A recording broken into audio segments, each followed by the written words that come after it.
Hello, Eli. Thank you so much for coming to the interview. With your easy draw in the second round of the tournament and a pretty hard draw in the first round of the tournament, do you feel like you are at 1-1 and the tournament is starting right now and you are not even in the tournament yet?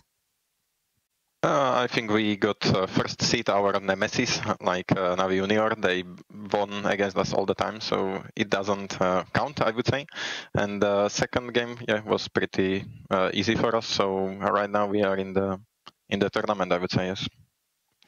In the second game against Valkyries, did you set any different goals than just winning the match, like not losing any round or trying new strategies and stuff like that? Firstly, we watched some of their games, so we had some preparation, and we just were playing our games. Guys were confident, they were peeking a lot and killing everyone, so we were focusing only on like our strats and the things we talked through, and it worked, so we are happy. Are you maybe still a little bit sad that you lost these rounds, because it was kind of close to have a perfect game? We were not focusing on that, but yeah, if it happened, it would happen, but we were not focusing on that. Okay. Is there something you can take from those matches? From Navi Junior, yes. From Imperial Valkyrie, no. Oh, okay. Kubix right now are one of the dark horses of the tournament, one of the biggest surprises. Did you watch their matches, their games? Not yet, but I think Replay already have done that, so we will have some preparation before the game, and we will work our stuff to counter some of their gameplay and to work things through. They got pretty crazy firepower in terms of skills and ranks on Faceit, for example. Are you familiar with any of these players or the team as well? Of course, we know some players of that, so we need to be cautious and we need to be prepared, because they can, as you said, they have good aim, so any headshot they will get to us, it will be harder for us to win the game, so we need to be cautious, focused, and we will try our best, yes. Okay, then good luck for the match and thank you so much for the interview. Thank you. Bye-bye.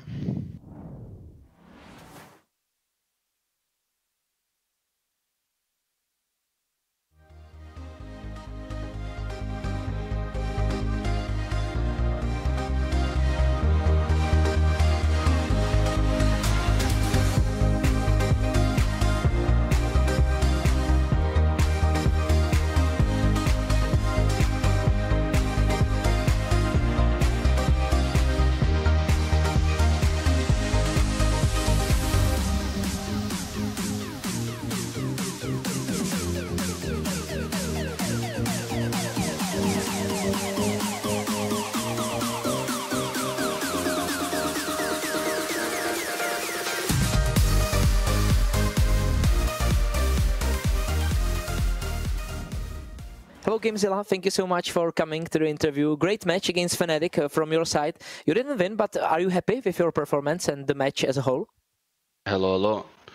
It was a good match, a hard match. We could have won probably, but we made some mistakes that they punished us for it. But overall it went good. It's not every day you play against teams like Fnatic. Yeah, can you take us back to those mistakes? What were the main mistakes that meant that you lose the game?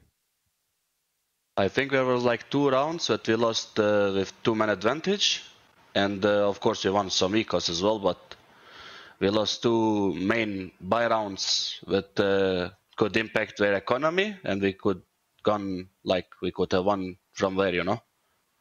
Yeah, you had a great start to the match. Why do you think so that you went on a Fnatic in such style and then it went off? A good start came down to one of the force buys we won with Deagles. So we punished them economically. We got some rounds because of that. But after that, on buy rounds, we made some bad calls that we went to the sites that they had more people on it, you know, where they stacked, and it didn't work on our way. Yeah. As you said, Fnatic is a big team. What is the main thing you take from the match with such a team? After match, we watched the demo. We saw the mistakes. Some rounds on T-side we didn't do like we usually do, like the protocols we have. So I think what we took away is like we need to calm ourselves a little more and believe in the calls, you know, like do it as we practice it, you know, nothing else. Dynamo is the home team with maybe the biggest motivation to get to the line. Is the match going to be specific because of that, do you think? From all the teams we play in this tournament, I think with Eclot we have more matches. We played them a couple of times on qualifiers and stuff. It should be a good match. So we hope we win, usually, yeah. Yeah, of course. So you are familiar with Eclot and their players. So who do you think is the biggest star of the team? Right now, from what I've seen, it's Mikey. But of course, Force is a good opera as well. And I don't know anything more from them. Yeah. And in your opinion, who is the player with the best form right now in your team? In our team, it should be Amar. He was playing really good the last 2 matches he played in this qualifier. So let's hope he keeps it up. Yeah, fully agree from our side as well. Thank you so much for the interview and good luck. Thank you. Goodbye.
Seš ready na další level? Hackni realitu. Urči si vlastní pravidla a staň se tím, kým chceš. Game. Nová vůně od Straight.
Vodafone PLAYzone Arena.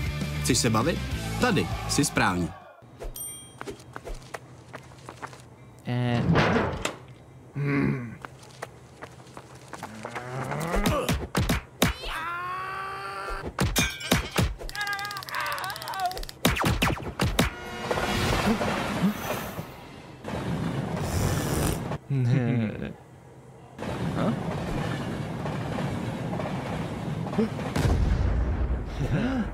KFC patří ke hře. Hej, šéfe, dostanu vás ven. Tady máte Red Bull. Co? Dávám křídla.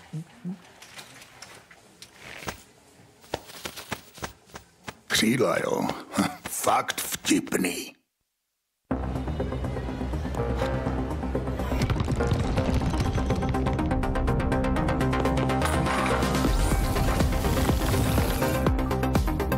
Hraj svoji hru. S neomezenými tarify pro mladé je to v tobě od Vodafonu.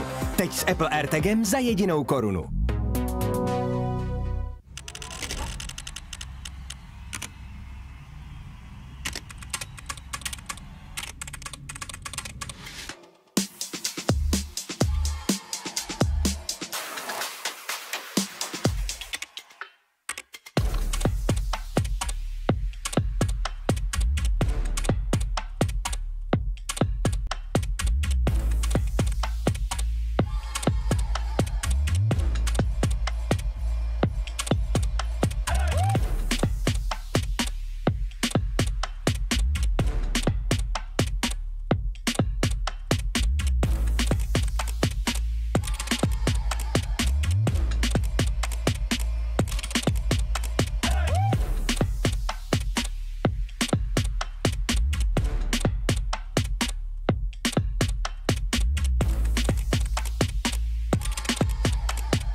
Miliony tiketů, tisíce analýz, nekončící diskuze. Jedině u Tipsportu jsi součástí největší komunity sázkařů. Najdi top sázky v Ticket aréně. Přečti si rozbory zápasů a vylepši vlastní tikety o ty nejlepší nápady. Prostě načerpej inspiraci do každého utkání. Tipsport, největší komunita sázkařů.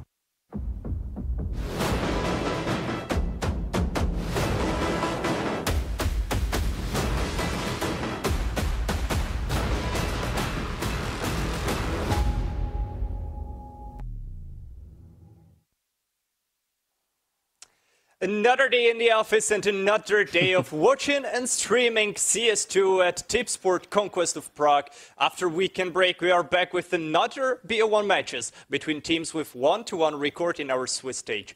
During first few streaming days, you've heard our colleagues' beautiful voices, and I hope that we will at least somehow attack the bar Dave set. But no worries, because today with me here is someone who at least looks like Banks. Tomáš Svoboda, hey. Yeah, I share only the looks. We're not brothers, I promise. But thanks for the introduction. I think it was sweet, and we sincerely say thank you to all of you who actually tuned in to watch another full day of CS. And hopefully these last BO1 matches, and they are last for sure, are going to be as good as the last Melbourne final that we saw between Vitality and Falcons. What a banger match by these two teams. But let's look at the bracket. Passion UA against Fnatic and Rush B against ENG, already into the 2-0 matches. But today we are focusing on the main center of the screen. Dynamo Eclot against Kubix, Sashi against Navi Junior. Gun 5 will try to beat Partizan, and Maestro against 500. So Storm, I think we are going to witness really beautiful matches. I think the two first matches we see on a screen are really, really not only important, but entertaining in somewhat way. Yeah, that's for sure. I think especially for like Czechoslovakian fans, the first match is going to be really important. For the rest of you, I hope you're going to enjoy it as well. Because as far as the first matches go, I think this is going to be explosive. I think even though Dynamo Eclot is probably a clear paper favorite, I think that we're going to agree on that. Kubix are dangerous. They proved it. They were able to... I would say it was an impressive showing against Fnatic, even though they lost 9-13 on Mirage. I saw bits that were impressive, and I think Dynamo Eclot is going to be sweating really a lot in this matchup. And it's a very important matchup. It's a 1-1 stage right now, so whoever wins actually has to win only one best of 3 to progress to the main stage of Conquest of Prague. But before that, you can look at the team of Dynamo Eclot, the Czech superstars, Elive, Mikey, Ditor, Forzi, and Nubik. These 5 are gonna battle it out today. Yeah, what a lineup. Czech champions from last year. Elive with an IGL role, but personally, I really like what Nubik is showing on the server. And of course, Forzi, up star of this team, who is maybe somehow connected with some transfer into the tier 1, tier 2 teams into Europe. So we'll see, maybe after the major. But really high quality players up there, and really good concurration for the Kubix lineup, because Kosovian CS is of course really strong, but Dynamo Eclot won't be a small problem. Small problem, definitely not for these 5 guys that you can actually see: Gamezilla, Trippy, Amar, Kaylee, and Bledar D. Those 5 are gonna...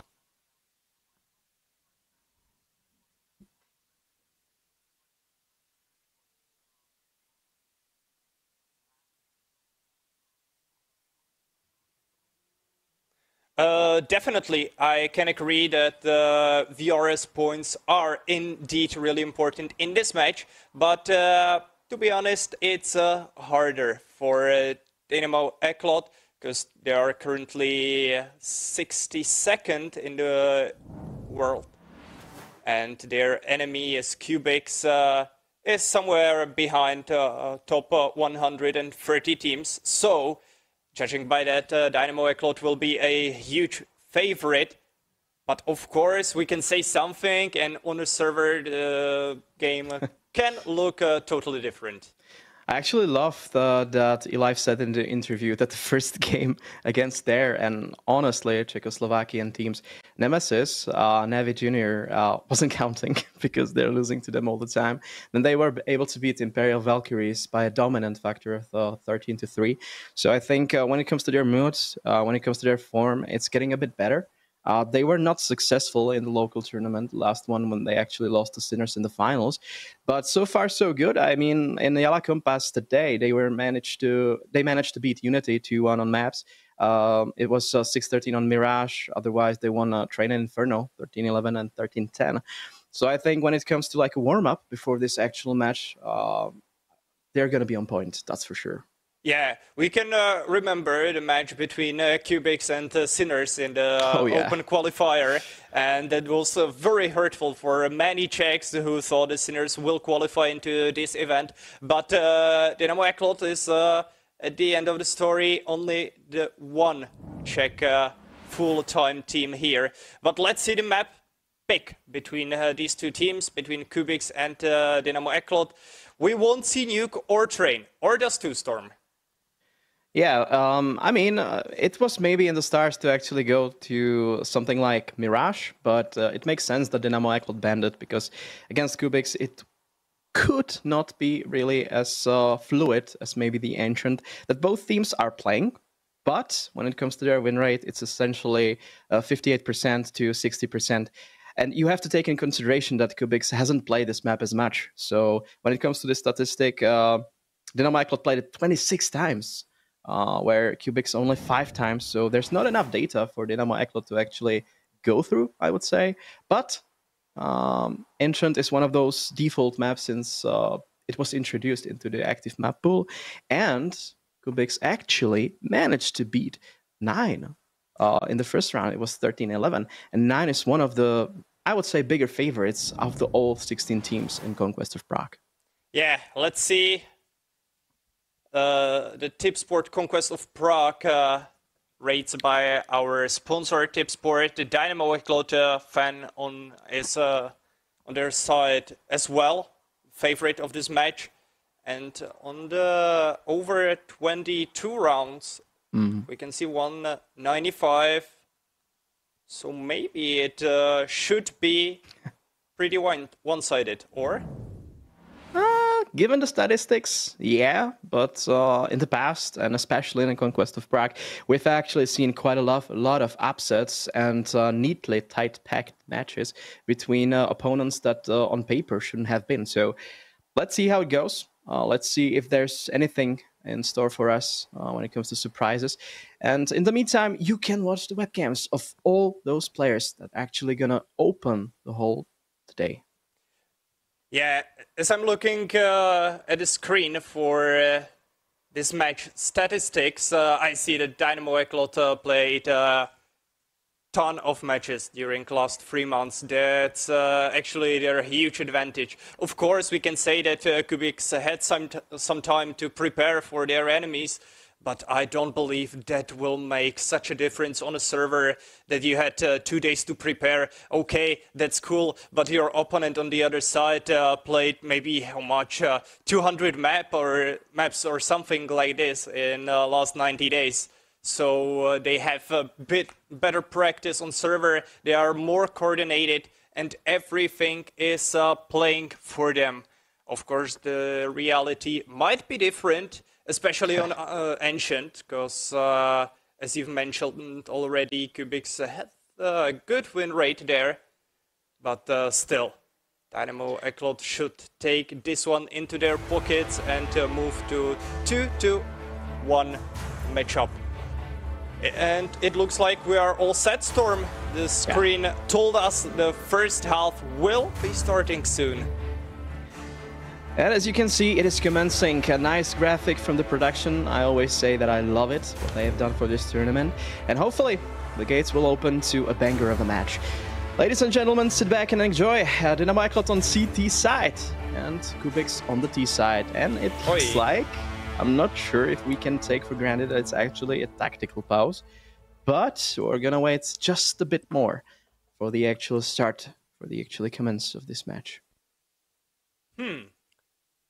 Judging by how early this break is, maybe we can speculate Eclot had prepared something according to spawns, but hard to tell. Maybe they just need to set something up really quick, and hopefully we'll move on really quickly.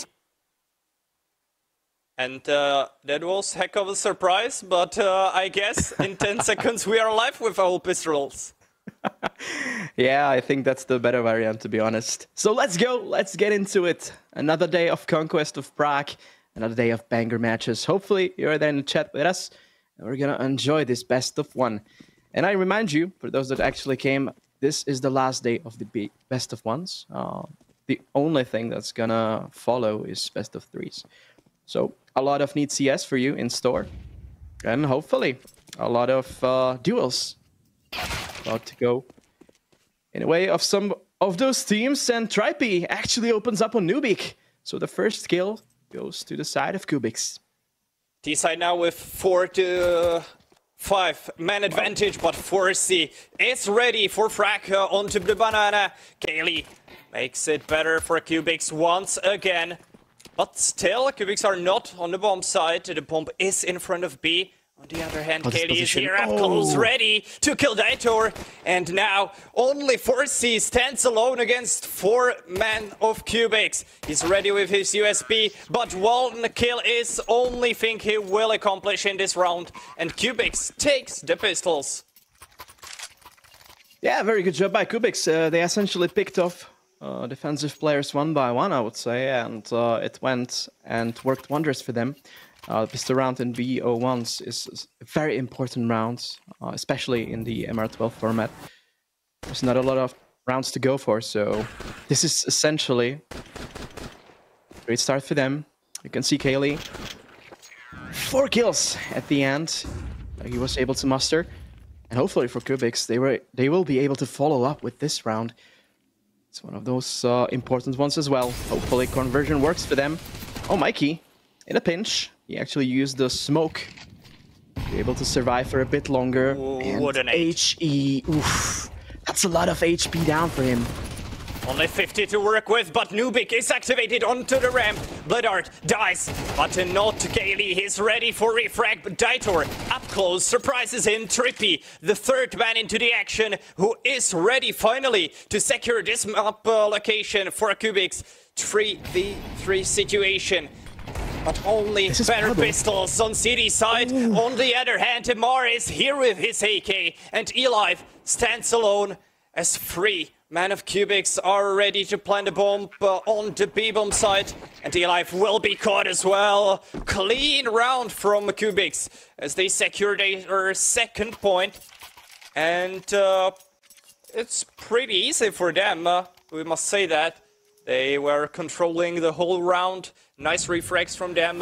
Very crucial was the third guy in the heaven who was ready to refrag this kill. It was Trippy, as we see here in the replay, and Amar, of course, did a lot of job.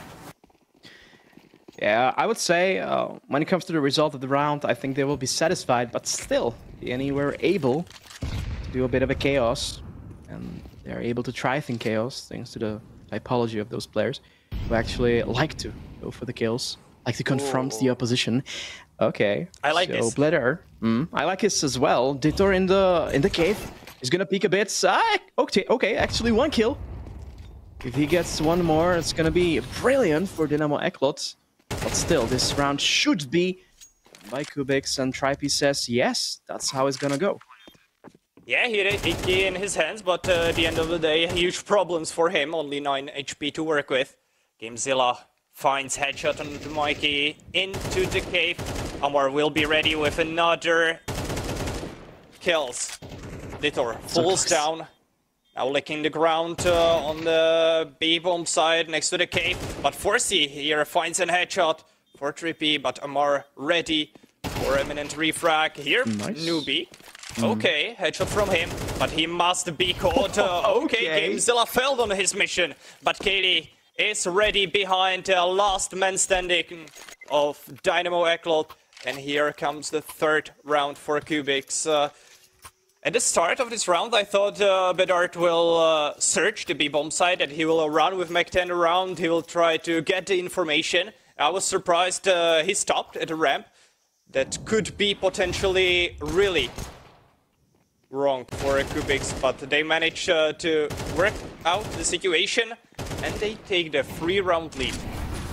They managed to clinch the win, but now Dynamo Eclot has a full buy, and Eli is gonna push to the elbow. Unsuccessfully so, but 2 kills on the side of Kubix. Oh my god. This is not how it was supposed to go from the point of Dynamo Eclot perspective, and they're gonna have to fall back.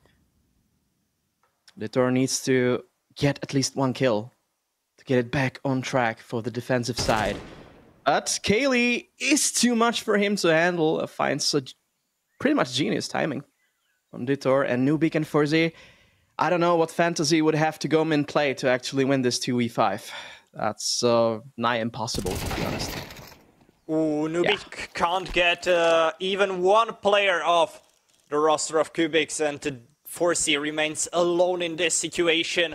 Bomb will be planted in a few seconds. Bomb side B is free for party and open for a celebration, maybe of the 4th round. We can't be surprised if Force takes down at least 2 players, let's say, but I don't think he will be able to get much more. But Kubix can hunt. They have enough. They don't have enough money. They should pay attention to that as well. But they are trying to take away that orb. So close. No. I don't think he's gonna survive, and this miss basically seals his fate. So Force dies. Of course, very important character for Dynamo Eclot efforts. I would say even not only on the local scene, but of course even more so on the international scene. He's able to pull up impressive rounds with his individual ability with the AVP. but other guns as well. Now it's a time for tactical pause number 2 for the Czech team. I have to say that Kubix are proving why they did so well against Fnatic. It's maybe too much to handle for Eclot at the start of this match. As we saw, they tried to take the meta, but unsuccessfully. And from what I saw during the Czech tournaments, this is something that can hurt them. Because on mid they really often take up those early duels, but they are not very successful in them. We must mark that. And maybe this will negatively affect the rest of the rounds. For now, for example, only Scout and MP9s. That's all DNE can work with. Yeah, DNE, not so good of a showing right now. We can probably hypothetically say, of course, it's because of the lost pistols, but they actually had a time to regroup with the full buy, and they were still unsuccessful in their efforts to hold the defensive line, and now Kubix basically profits off of it. And when you look at their buy, when you look at the state of their finances, they're well off for the next rounds, especially if they manage to plant the bomb in this one. DNE, if you look at those weapons, yeah, basically better pistols, some SMGs, a Scout on 4Z, definitely able to do some damage, but win the round, not so sure about that, Kotti. Yeah, I have to agree, Freeman, Stack and K can be a surprise. But Kubix, they look like they know what they are doing. Now, beautiful lurk from Amar. He won't connect his bullets though. And Kaylee must be activated from the ramp. Utils are landing on the B-bomb side. Kaylee takes the first fight. Didor is ready to refrag as 4v4 situation is already around the B-bomb side. Mikey with Nubik from the cave. They can surprise enemies. Nubik takes down 2. Mikey is here as well already. 2v1. And 2v1 for DNE. Amar, he has to solve it. First kill goes in his favor. But Elife is still alive. He has to plant. Surprise his opponent. No way, Amar. He will every single situation he has to deal with today. Yeah, that's for sure. He's unbeatable on this day. So far, it seems like that. Unfortunate for Dynamo Eclot though, because they had their cards played well, I would say. And winning a round was definitely on the menu, but it would be a chef's kiss when it came to the economy, when it came to the actual buy of Dynamo Eclot. If they were able to clinch it, that would be a bonus. But now comes the time for a second full buy from their side. There's an AVP. There's I would say, enough utility to go around. From their side, Kubix is not gonna go down so easily, that's for sure. Well-timed flash, which blocked the vision of Bloodart, and now Mikey comes with the first frag of this round. Maybe finally we can say the secured control of mid on this map for DNE. Here comes the refrag though. Kosovian Sniper is here ready with his big green, and now he can maybe follow up into Nubik, but smoke blocks his vision. Just like the flash in the first seconds of this round, he's back on the boost. No one can peek long. That would be a big problem for DNE if someone shows up into his crosshair. But Nubik here finds a frag onto Amar and successfully secures 4-3 situation for DNE. But look at Kaylee's position. He can surprise not one but two players. But Elife is ready for his refrag. Not expecting game. Zilla though on the ramp and 2v2. It's again tied on the server. Look at Mikey. He won't expect player on boost. He will, though, go right into the cave. He can try some wallbang, but he won't make it in time. Bloodart has planted bomb. Yeah, that's the only positive right now coming for Bloodart because he has an AVP. There's a smoke. He actually takes the shot and nearly kills Forzy. It's a leg shot. Still alive, trying to defuse. There's a defuse kit. So it's only 4 seconds and Bloodart, nope. He took a risk. It was a fake. He was still trying to hide. It honestly makes perfect sense. You're winning 5-0. You have AVP. There's a smoke. 2 guys trying to actually retake the site. Only 8 HP. So the plan was just to stay put and hope for the best. Best wasn't enough here, but still for Kubix, it's a 5-1 lead on a CT map. So from their side of view, from their point of view, I think they're gonna be, so far, team that's doing a bit better. Yeah, they can be happy with showing they present us on the game server. Now we'll see some aggression from Red Room. Mid won't be splitted though. Nubik didn't have enough time to pop from the cave out and surprise players on mid. Here come some flashes. Nubik only tries. Few bullets into the smoke, but here we will see aggression towards the A-bomb side. Forsey already zoomed in with his ult. He didn't see it though. He's waiting for someone to go out. No one is coming, and Kubix are waiting for the right timing. But is it too late? I think so. Mike is already here, ready with his AK on backside. He needs to run away from that molly. Forsey is here, but he misses his first try. Ah, that's a crucial miss. Gamezilla already on default, going in for the kill, and actually takes it, but Ditor out of the smoke. It's UV2K in his glory days. And most of those kills actually went for Dynamo Eclot, and Keely is all alone with an SMG in his hands, and that's just not enough. So the Czech team actually takes a second round. They are able to string rounds together, so for the CD side economy, that's wonderful news. Especially for their fans, of course, and the players themselves. And it's a turn for the Kubix to actually save a bit, because their economy is in a disastrous point of view. DNU will hope that the snowball of money will still follow. They have a huge chance right now. Let's see the shots of Forsey as he ends the previous round with double kill, but Trippy with an open. Maybe destroyed smoke on meta that turned out to be perfect for this player of Kubix. And Tamar is ready with his follow-up. Headshot for Detour. And 5v3 situation for Kubix. Nubik is here. Will he be expected though? He must be. And Trippy comes with another headshot. Second in this round. Leaves Forsey and E-Live in 2v4. And suddenly I remember how Kubix managed to deny the first match point against Fnatic. It was the round on Mirage, only with Deagles. And they were ready to dismantle them, only using Deagles. And it looks like that the pocket cannons are the guns specifically made for players Kubix. Oh, now, that's unfortunate for E-Live Gote. He was supposed to live. He even tried to use his utility to the best of his ability to actually survive and regroup with his teammates, but unsuccessfully, as you have seen. And Kubix dominated this round. It was an explode to the B side and two unexpected kills. And now they speak into Forsey. Oh god, Dynamo Eclot is not only losing lives, but hard-earned cash. And of course, it's another round for Kubix. I think that's the most troublesome thing out of all those things I mentioned for them. Look at those kills, though. Trippy, perfect.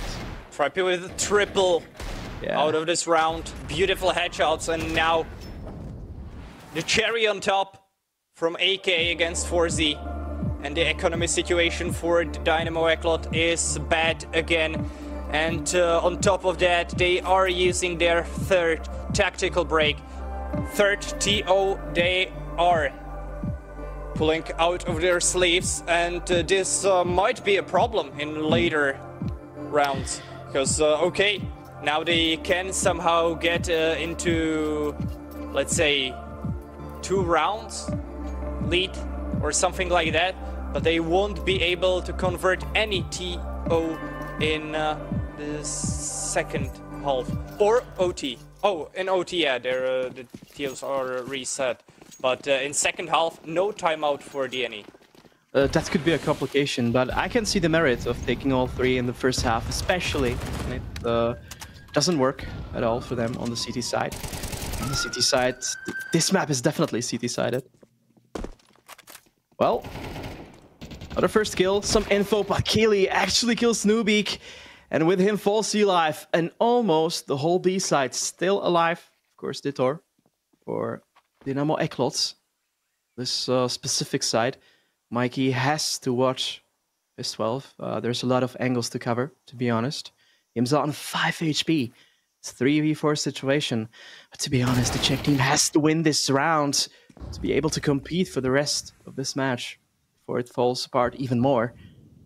Yeah, this might be a sign. Ditor kills Amar. The unstoppable player in most of those rounds falls down. and Ditor needs to hit the mark at least once more. I don't think that was a very smart decision from Kubix. Amar only were there on 30 HP, but it was far enough to not be able to take the refrag. That's a huge problem for Kubix. Now they are only 2 on a server, and after that Gamezilla on 5 HP. That's nothing going good for Kubix in this round.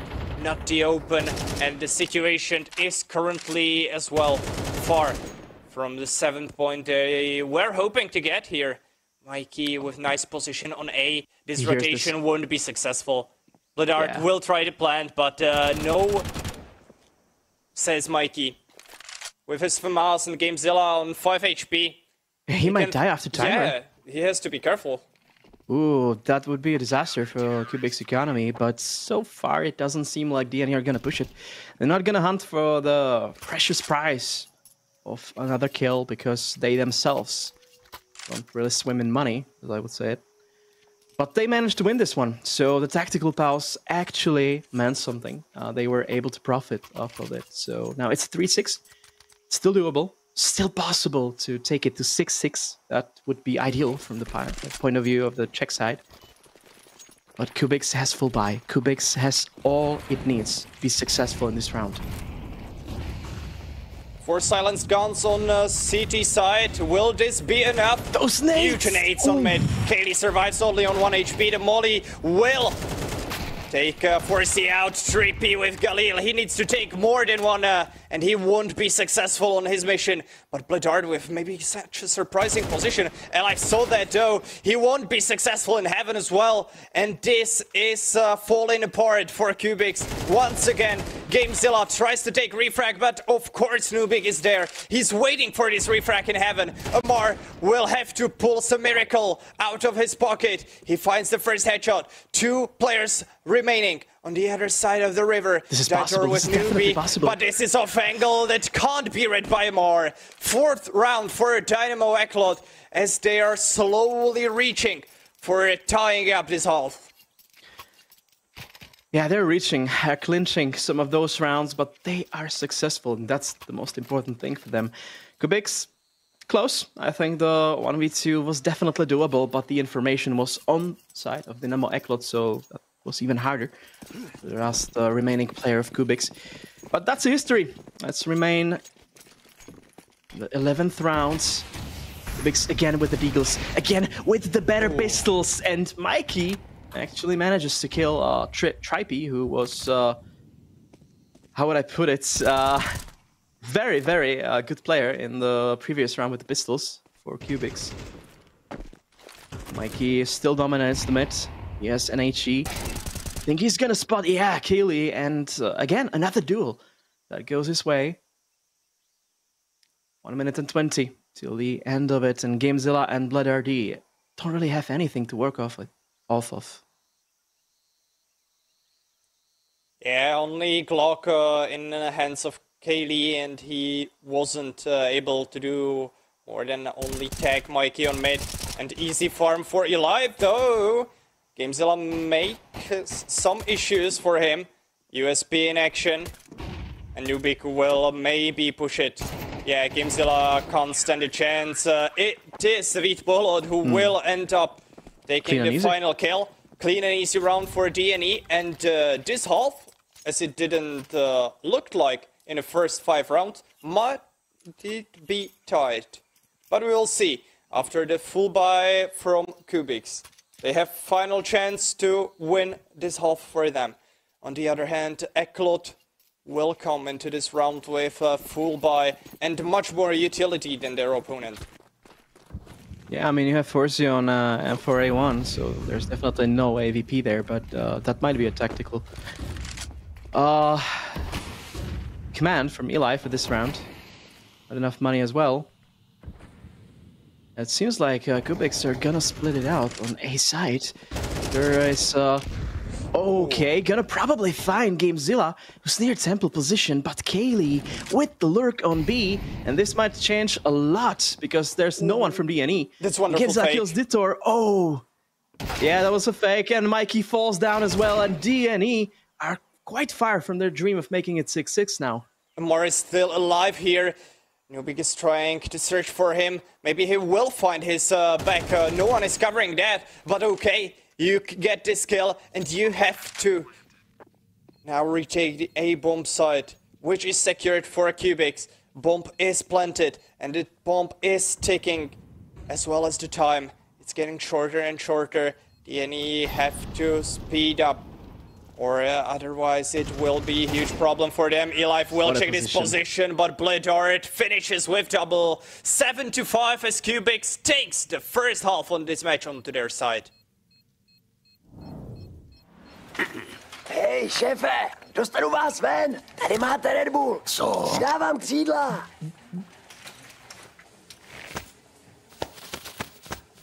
Křídla, jo. Fakt vtipný.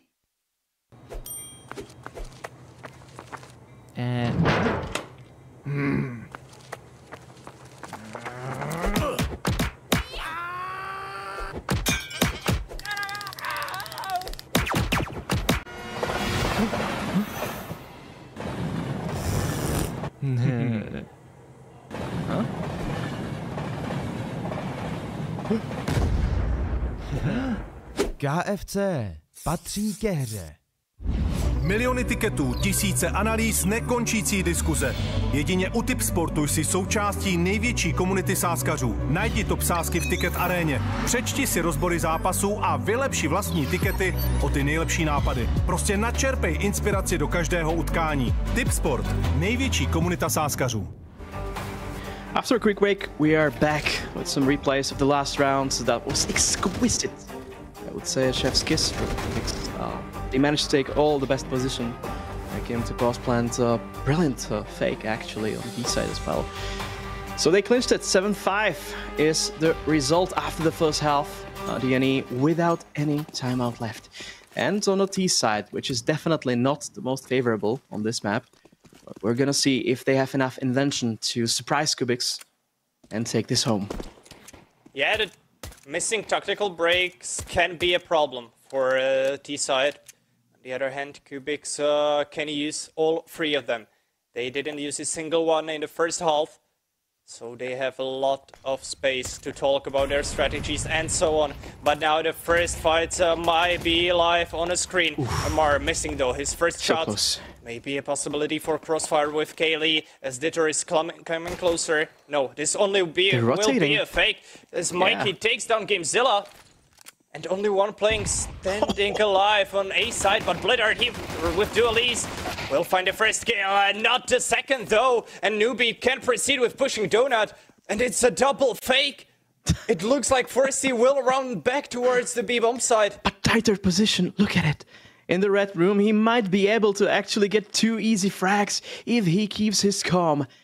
The trigger discipline is gonna be extremely important here, and he finds Trippy, who was aware of his position, but Tator is successful in 2 kills. And now it's all up to Amar, last one.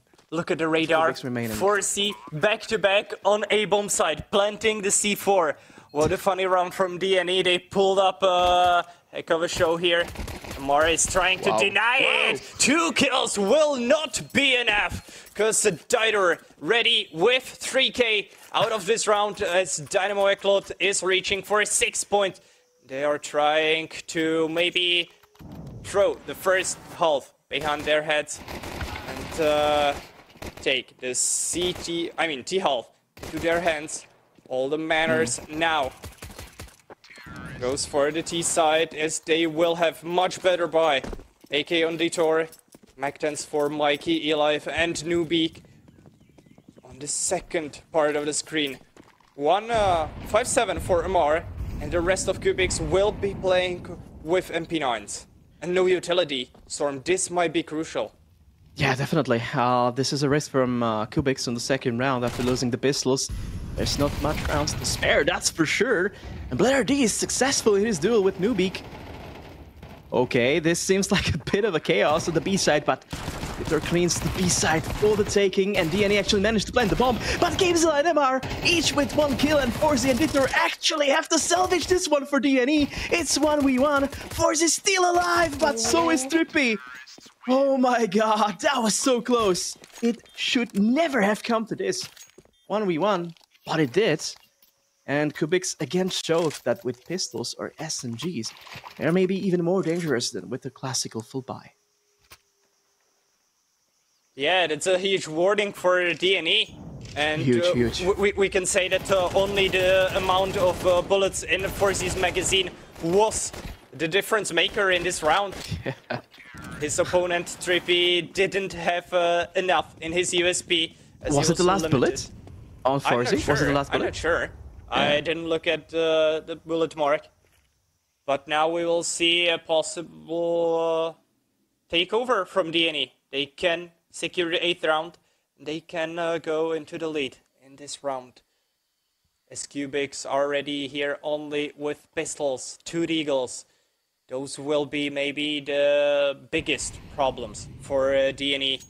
But they are kind flipping on the good side of this map. A side is not hold from anyone. In roster of Kubix, they are all around B-bomb side on the Gamezilla on mid. Elife will try to search for information.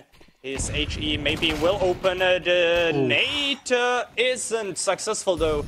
As well as his author, Amar, with a quick headshot. And Gamezilla, he can find someone into the back as he is putting down 4Z.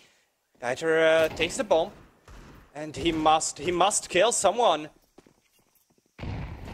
Yeah, this is not enough. Nubik actually has the line of sight to 2 of those players. So 2 of them are in the temple right now, and they have to break to survive.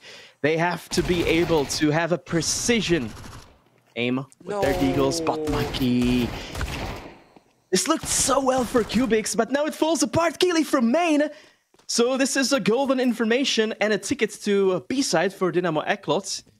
Yeah, okay, but Mikey and Dieter combined to only 20 HP on them. Only wind is enough to make them fall down. Keely has an AK, but Mikey has a position that makes the kill possible. So it's 8-7 for Dynamo Eclot. But this match proves to be, I would say, rather successful in pulling in the views because both teams trying to win very hard. It's looking to be a lot of rounds still remaining in this BO1. Maybe we might even see an overtime. That would be great to start off today. And this is the kill of a Mikey that secured the round for Dynamo Eclot. 8-7 after a long while. Dynamo Eclot is in the lead. But the question remains, for how long? Elife with quick aggression to open this round, but no one was seen on middle.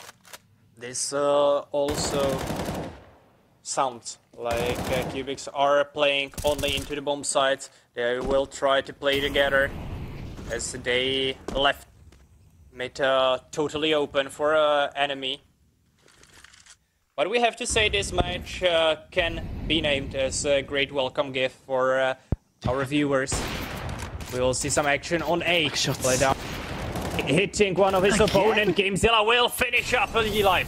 Mikey here with refrag onto Gamezilla, and the situation is currently 4v4 as Dynamo Eclot will plant the C4 on the bomb site. For Donut, that's good post-plant positions for the Czechs.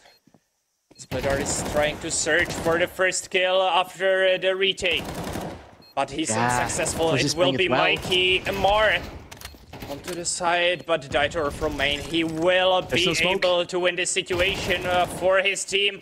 Maybe not though, because he needs to cope with a 1v1 situation. He's 28 HP. He can be easily caught off, and Morris managed to wins it triple from his side, and he has to have enough time. I think so, Storm. No. By milliseconds. By a millisecond. And I was about to say that maybe last remaining Dynamo Eclot player played his hands a bit much. It was jump spotting, of course. There was not enough HP on his person to go around, so that was the best possible option. But it was a millisecond, and this round might prove crucial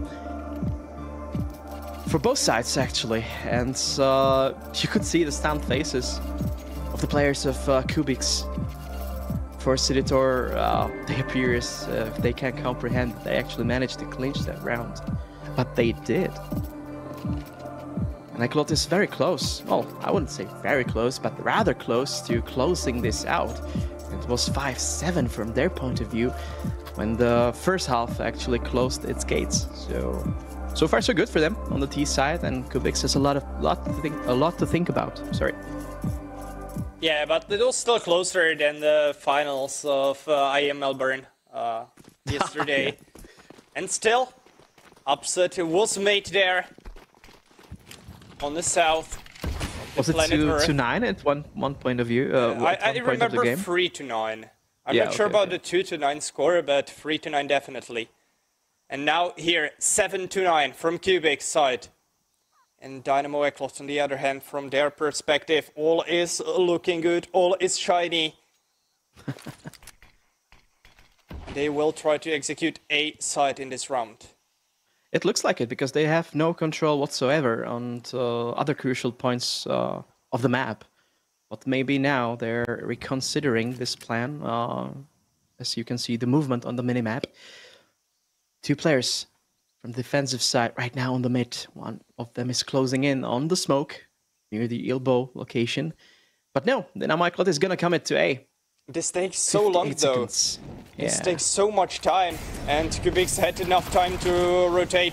They will be stacking up the A side as DNE are trying to get in with utils. Smokes are blocking their pushes, but Elive here, flying man with Mach 10 for Kubix. They take their kills. And Zilla and Damar left in this situation 2v4.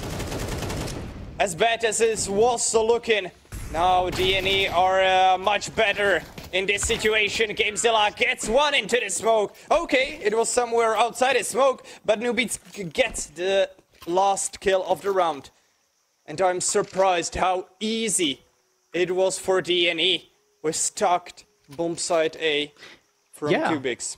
And Kubix was reading the situation well. They actually managed to go for the information near the B side and of course the middle, so they were presuming that it's gonna go all out on the A side. They were right. They managed to rotate to the side. But when it came to the duels, of course, their weapons were nothing in comparison to the AKs. But still, there were 4 players ready to battle it out on A side. And look at it again. Dynamo Eclot with the fast execute on A side. There's nobody here. And this is a round that Kubix simply has to take. Oh, I bet that it was all planned. Because last round, they were playing slow. Now, with a change of pace, are securing the bomb plant and 5v5 retake. Only 1 HP was lost during the first tens of seconds of this round, as Tripe somewhere lost his hair. Mikey with an open Blidor to refrag in, and the refrags are going in favor of Kubix. Elive remains lost, but he won't be able to spray transfer onto Tripe. Now someone has to defuse. Blidor is taking that position, and now he will be successful, not as in his last round. I'm an eighth that they were actually able to pull this one off. 5v5 retake on the A side. That's definitely nowhere near, I don't know, Dust 2 B retake or Inferno B retake, but definitely not easy. And Kaylee with the double here. Actually triple before he was felt by Elive, but that was not enough. 1 kill and Kubix takes it home. It's 8-10, so the drama might continue for quite more rounds. Dynamo Eclot, not enough finances. If they lose this round, they have no bomb plant. There's not gonna be finances in GameZilla, even though he was full flashed. He actually was not checked by Mikey, and this is sad for DNE. This is falling apart. Kubix with a huge chance to take their 9th. Elive can cause a trouble, but only take 9. Here won't be enough, okay, and for a currently better gun, definitely. Primary in his hands.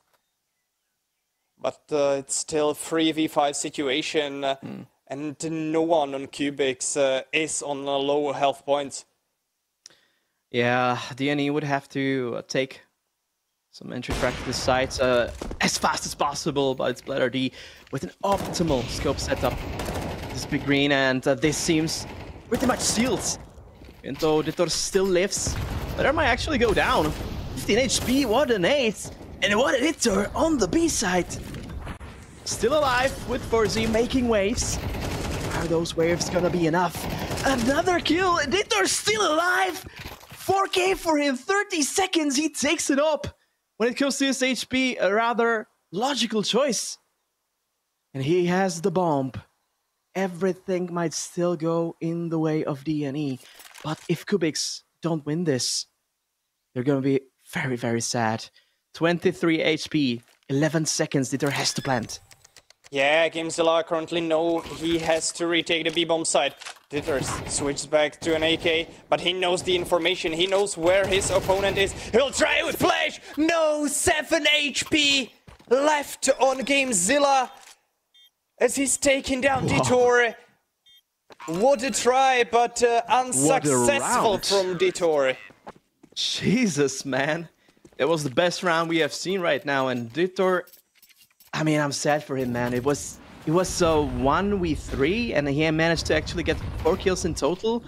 He was nearing up to the ace, and if he ace clutched this, he would be an MVP of this match for me, because this one was really crucial when it came to the result of this match. And GameZilla, near that, 7 HP, still managed to win it. I mean, yeah, hats off for him. Yeah, Ditor had a chance to secure 11 for DNE, but suddenly here comes the trouble. Only pistols on DNE. On the other hand, full buy from Kubix. Mikey currently with 15 HP. This won't be enough to stay alive for a long time. And all the hopes, all the prayers are currently turning to Ditor, as he is the only man with primary weapon. And of course with an armor. His Galil, I'm not sure if it will be enough though. He has to go for the duels, that's for sure. When it comes to like a hero player with some better gun than the rest of the team, you actually don't only go for the information, you have to go for the kill. To get some guns for the rest of the team, for the rest of the boys, but the boys are gonna be in trouble on the A side. And I mean that for Kubix and DNE as well. And shake hands, because this is probably gonna be a bomb plant for DNE, as far as it looks like. Retake is back on the menu, boys, and Kubix are going for it. Better guns, I would say bad positions, but Ditor makes wonders with his Galil, and Amar was near death, but he still dies to Forzy. It's 2v3 with the bomb ticking and Mikey in their tail. No one is expecting player from CT. GameZilla is holding the bomb, but he has a kit. He won't be able to stop it. Trappy with USP, he has to pull it off. And Kubix secures their 10th point. The match is tied once again. Nice try from DNE though. The plant of the bomb was enough by itself. But Mikey managed to make it at least somehow more entertaining. I'm surprised that Tamara didn't die on mid. The view model scared me, as he didn't see his opponent through his M4. But yeah, that's the beauty of CS. No. And we might actually see some beauty CS on the mid now. While Trappy, of course, is blocked when it comes to his vision by the smoke. And now the molly. Slight touch of the flames. And then go to 94 HP. Nothing to be worried about. But this one is gonna be something to worry about for the defensive side. Because Kubix actually are falling apart on the A side. Trying to retake it early. Nice flashes. E-Life out of commission for a bit. But still not dead. And that's the most important part. But Trappy and MR, they went from the temple. They are actually collecting the kills. Nubik is the last one alive. 1v3 situation with the bomb ticking. But the smoke in the donuts. And I don't think that Nubik is gonna be able to win this one. Yeah, last man standing. This should be covered by Kubix. And it is. 11th point is on the screen. And DNE crumbled in that retake. Their post-plant positions weren't good enough to stand a chance against Kubix. Let's see the kills they've provided. And Trappy with these frags against E-Life, and then the second right into the donut. And they are closer to winning this opening B1 of this day. The enemy will try to deny it though, with full buy. Maybe a last chance for them. Rather limited when it came to the utility though. As you can see, they're already hanging in tight when it comes to the nades. Tripey on the heaven is gonna go. That's a sound cue for Nubik and Alive. Tripey is very smart and pulls in to actually guard the cave. Keely is separated from his teammate. Mikey pushes, he might be in trouble. 1 minute 20, plenty of space and plenty of time for DNE to actually work their magic out in the 22nd round. And needless to say, Kote, they have to. This is one of those rounds you simply have to win. They have to try. He won't be surprised as he falls back into the cave. He can get a helping hand from Gamezilla, who is playing right under him. This double stack of cave might be a surprising factor for DNE. I don't think that Kubix actually went for it on the CT half yet, so this definitely is going to be a surprise. And a nasty one maybe for DNE. Oh. No, it's 2 kills for DNE and only 1 trade. From the defensive side, it's 4v3, and the B side is almost free for the taking. You still have to count. And Mikey on alert. He's on a trip right into the back of Kaylee. Daitor heads a kill onto Amar, missing from both AVP players. Bloodart gets one on timing. Elife closes up this round. Beautiful spacing from IGL of Dynamo Eclot, who wasn't expected from Tripey in the cave, as he was refragging Nubik in the first duel, and the huge chance for Kubix is gone. They could secure 12 point and Dynamo won't have money in that scenario. But now the situation is 11 to 11, and now the financial problem on the other side. Yeah, that's the beauty of CS as well. When it comes to economy, you barely lose 1 round, and the next one, you don't really have enough to buy. Story of my life, to be sure. Oh. Forzy on the mid, not enough to take the kill now, but there's a lot of Dynamo Eclot players there. 2 misses each from both AVP players. Trappy falls down in the red room, covered in his blood right now. So Dynamo Eclot takes the first kill in the 23rd round. And we don't have to remind you that Kubix, when it comes to economy, if they don't save some guns, they're gonna be in a lot of trouble in the last rounds. And boy, I wouldn't want to be in their position if it came to that. It's 3v5 now. And red room painted in red, and not only the color on the wall, but with blood of players on the side of Kubix. Amor and Tripey find their own death. Almost at the exact spot. Elive here finds Bloodart. Everything is falling apart. Katie only on 7 HP. Gamezilla found by Nubik. And 7 HP against 5 players who are standing fit from DNE. Won't stand a chance. 12 point on DNE and match point of this PO1 series. What an important, impactful round of this whole match. And Dynamo Eclot managed to clinch it without barely any damage to them. This is one of those first goals that we will manage to see in this whole game. And for Kubix, disaster. They didn't save any gun. And when it comes to the lost bonus, you can see it for yourselves. There's simply not enough to buy even 1 primary gun. It's only better pistols. So what I presume is gonna come to play right now is some sort of an aggression from the Kubix side, because being passive in this round with this equipment, that would be deadly. From my experience, I can tell that Kubix are capable of making this dream true. They did it against Fnatic. They did it though. But I'm not sure if they will be able to make it happen again. But their deagles can stink.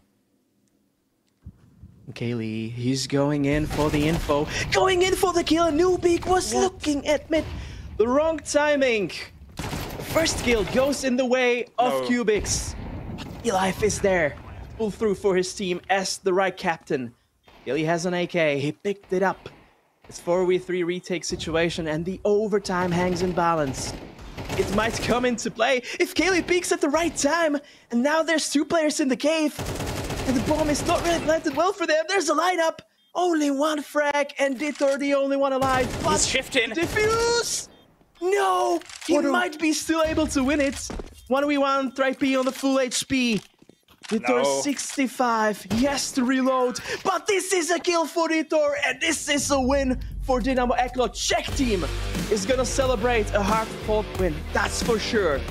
13-11. What a heartbreak for Kubix, who were actually in the lead for, I would say, a rather long time in this match. But it's these 5 players that managed to win it. Yeah, at the beginning, Kubix took a 5-0 lead. And suddenly we are celebrating the victory of their opponent, of Dynamo Eclot, as Dittor played this 1v3 situation very well.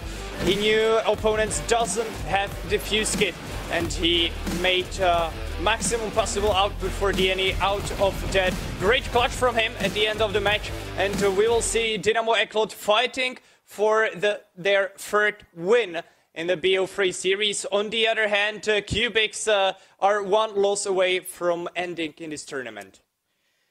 Yeah, that's unfortunate for them because I think all around on all 3 matches they were really close and only 1 win from them. So even when it came to like seeding, I think they were unfortunate because of the quality of the opponents. They definitely could have gotten someone a bit easier, but that's up for discussion maybe for you viewers here. Of course, thank you for watching, and when it comes to the next thing that's gonna happen, that's of course gonna be Sashi. This is Navi Jr., and that's gonna be a banger for sure. I think Sashi managed to, you know, kind of shake off the first round loss, 3-13, I think it was, against Passion UA, and they're looking now better than ever. But Navi Jr., one of the bigger favorites here, Kati. Yeah, I'm definitely looking forward to this match. I'm surprised that Navi Jr. lost against Passion UA as well, just like their today's opponent. But, well, we will see how this match will end. And most definitely, we will see on which map this match will be played. Because I'm really looking forward to meeting both players of Sashi and Navi on our Tipsport Conquest of Prague in their 1-to-1 game. But that will be on our screens after a short break.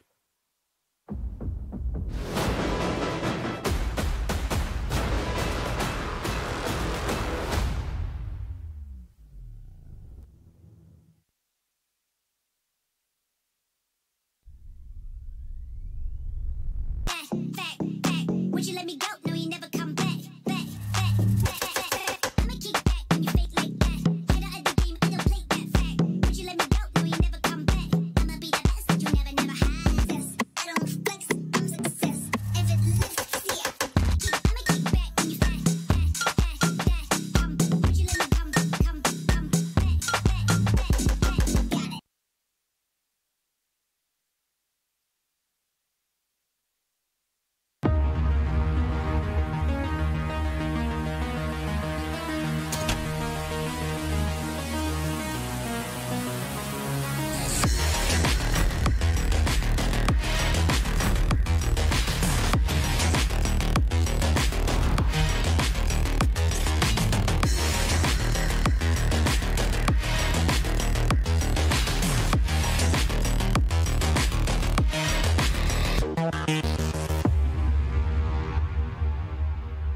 Hraj svoji hru. S neomezenými tarify pro mladé je to v tobě od Vodafonu.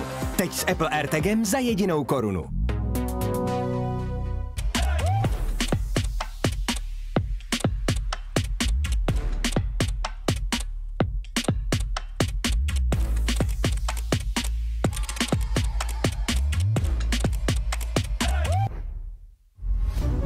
Z TV Tipsport ti nic neuteče. Nikde jinde nenajdeš všechny zápasy Tipsport Extraligy.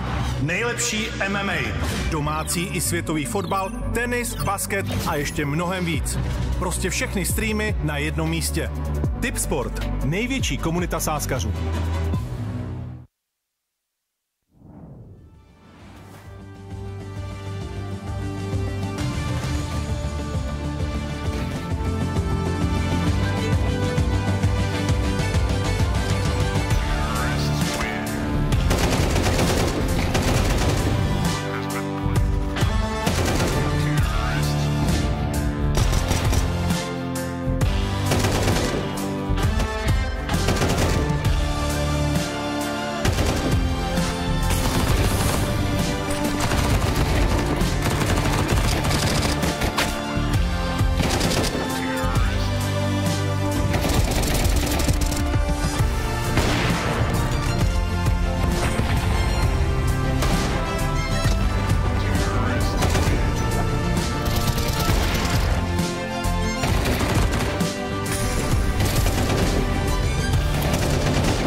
Hello, Kabi. Thank you so much for coming to the interview. Great match against 9. A big team in this tournament to beat. What was the key to victory? I think after the Passion UA match, it was just to keep our focus on the things that we're good at. And of course, try to think in what they'll try to do to counter us. And then we'll just flip it around and use that as a way to counter them, if that makes sense. Yeah, how hard was to get back on track after your loss against Passion UA, because there was one of the toughest losses you suffered this year. Yeah, I mean the Passion UA match we played poorly, and also we couldn't enter that because it's basically a new team, new anchor player, new AWPer, so it's two important roles that usually you do a lot to try to counter, but we didn't have any info on them. We only knew where they would play, basically. So we didn't have any answers. So, I mean, we looked at the match and was like, okay, we fucked up some rounds, but we didn't have a good place to start in the match, if that makes sense, because we didn't really have any info on what they would like to do, and the T side, I mean, I think we started T, and the CT side, they owned us on our mistakes, the way we're playing. It's really day and night sometimes with the individual decisions. So the counter was hot on that, but we just try to bounce back and do our best in the next. Yeah. In the match this time, you didn't struggle in terms of making execution, in terms of quickness. Was that the main thing you took from the match, and now you are trying to be more precise, more quick? Yeah, definitely, and also try to be better at working in groups instead of just trying to go around doing our own thing on our spots. I mean, Inferno, it's a bit easier to just group up and do something than Ancient. There's a long rotation on Ancient, often at least. So that was our focus for the next match. Yeah. However, the draw keeps being brutal for you because you're against Navi now. So third team considered as a favorite of the whole tournament. Can that be a little frustrating for you? No, it's the game. Sometimes you draw a tough opponent. It's probably the toughest match we could get. We looked at the teams and we were saying to each other, if we get Navi Junior, it's unlucky, but we have to keep our head in the game and just focus on us playing. On the bright side, there is actually a pretty good sample size of data of Navi Junior playing. So is that a thing you can use to beat them because you can prepare better than, for example, for underdog teams? Yeah, of course, they're playing a lot, and we will use that to our advantage. But at the same time, we're playing a lot too, so they can do the same to us. I think we are number 2 with the most HLTV matches the last 3 months. So yeah, I mean, of course, we'll try to use it to our advantage, but it goes both ways. Yeah, that's true. So what is the biggest weapon you can use? You think you can use in this match? To be honest, I think they play good in their own chaos, and hopefully we can shut it down so they're not as comfortable doing it. And okay, that's all I can give away now. Okay, good luck in doing so, and thank you so much for the interview. Of course.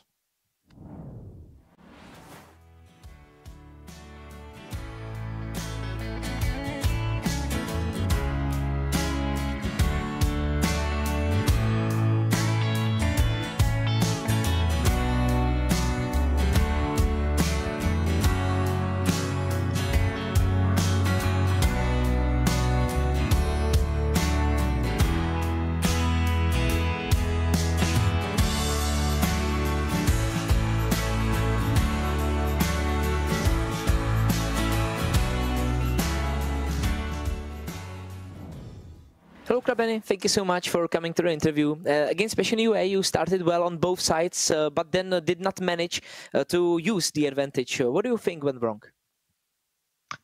I think we did some mistakes on City side, also on T, but the most important thing was on City, where we lost 3 by rounds, 5 versus 3, and I mean 1 5 versus 3 and 2 5 versus 4.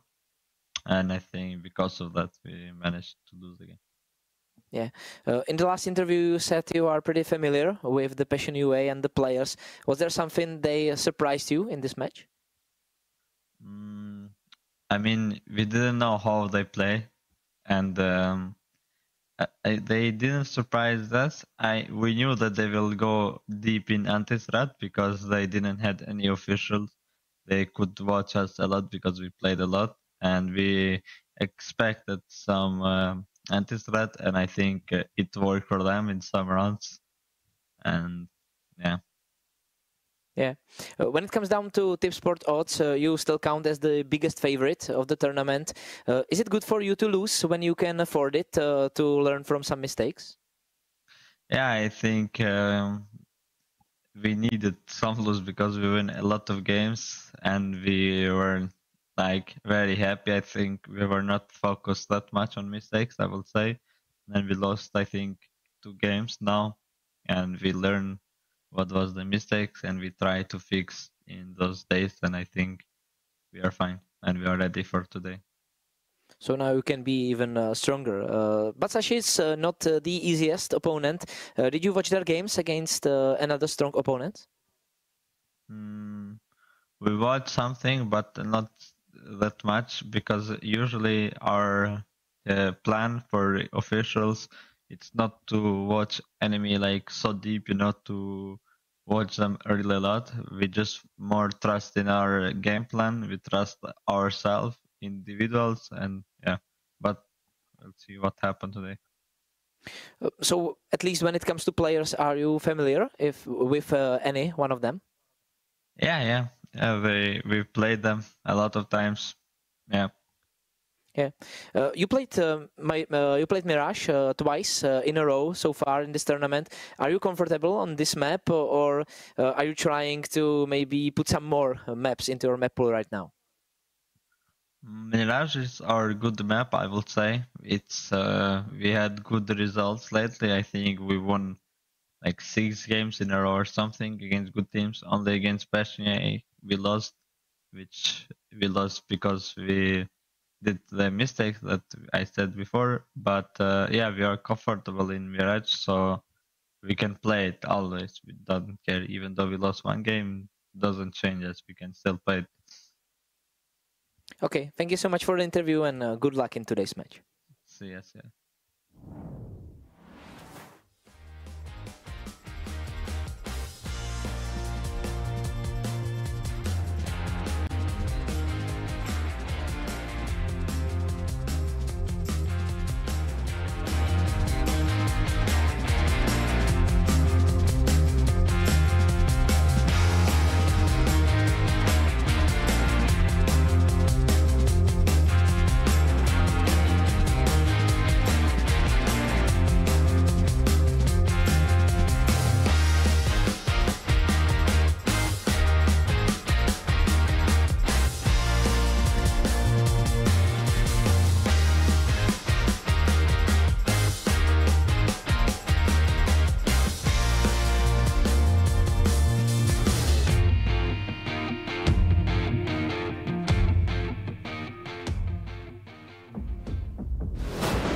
Welcome back, ladies and gentlemen, to the second match of today's matches of Conquest of Prague. And of course, the first game was a banger, as we like to say, and hopefully the second one between Sashi and Navi Jr. is going to follow the same trend.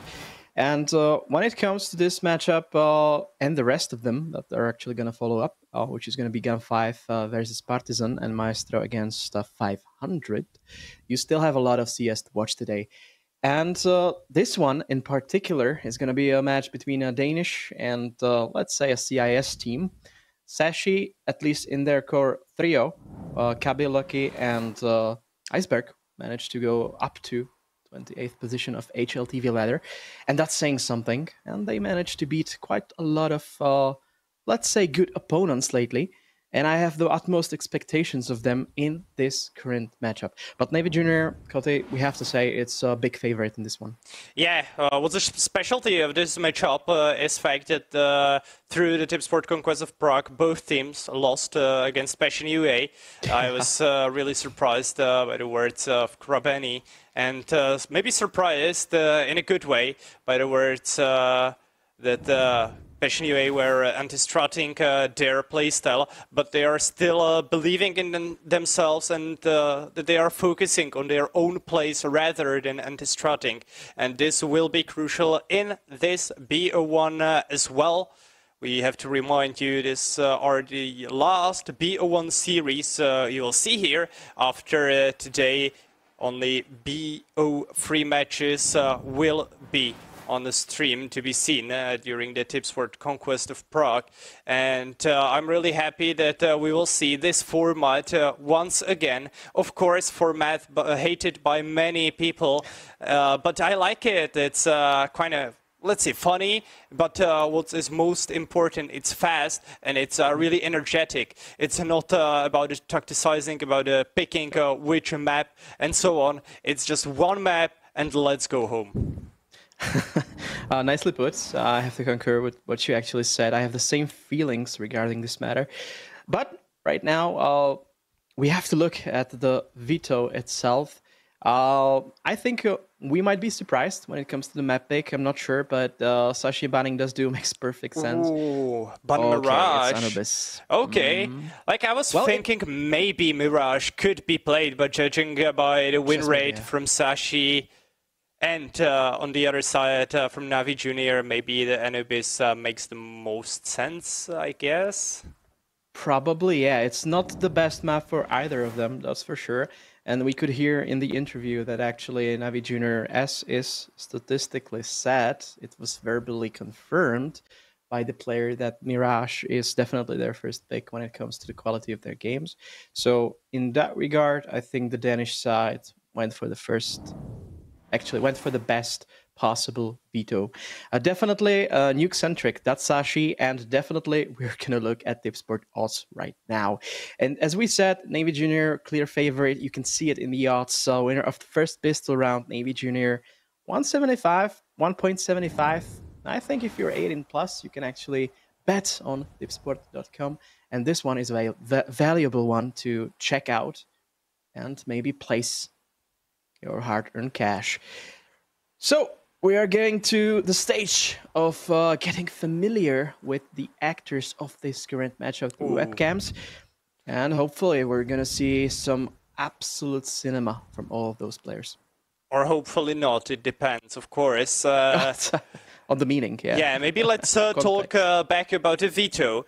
Because, yeah, we both said and agreed on that we like BO1 series. But the truth is, we can never see the best maps of any team in there. Yeah. We only can see the map they both are familiar with, but the first picks are usually banned, as we saw in the veto a few seconds ago. But it looks like we are ready for Anubis start of the map named by name of a Egyptian god. And let's go for pistols. Sashi taking up Navi Junior. Let's go into it. Hopefully it's gonna be very good from the start. Oh. Kind of messed up kill feed, but it looks like Navi Junior are in the worst position in their opponent. Of course, the warm-up was, it looks like, really fastly followed by the actual pistol round. So we need to let these skills sink in and wait maybe as well for some aggression, Navi Junior. And it's coming, it's KB who actually has to find the kill, and he does so. Navi Junior, 2 still alive players are walking onto A side, and look at it, Lucky was down actually. I wasn't expecting that one to go towards Navi Junior, and the reward is the bomb plant. It's 2v3 situation. She is of course gonna go for the retake. Headshot. And he didn't spot Jukes, but still. Sashi retake this position. That might have been a really crucial miss when it came to, let's say, the angle clearing, but the Danish team prevails, and their reward is the first round. 1-0. Yeah, Becky still managed to find 4 kills in this round. Beautiful start to this match from this young player. We can now see the replay of maybe all his successful frags, and the last headshot onto Jukes, which secured the point number 1 for Sashi. And really important, because as we all know, Anubis is really decided map, and every round on CT side counts. So in this case, Sashi got better position to start this match from. But Navi, I strongly believe, will conquer the first half. After the change, though, it can end up both ways. I honestly think that the biggest win for Sashi is that this is not going to Ancient, because their memories with this map from the first round against Passion UA are nothing but disastrous. I was placing high hopes on them. I was actually casting match and check, and I thought that Sashi were gonna, you know, show their form from the recent weeks. It has to be said that Becky is not in the team for a long period of time. It's been around something around 20-25 maps that they managed to play together in this iteration of the team. But when it comes to the most experienced trio, they were actually at one point of time in top 30. And Lucky actually played in Astralis, and as follows, with every Astralis player that actually leaves Astralis, he became better. Oh. So that's not only shots called, but definitely a huge plus for this Danish team. Storm, you are doing Danish stars dirty.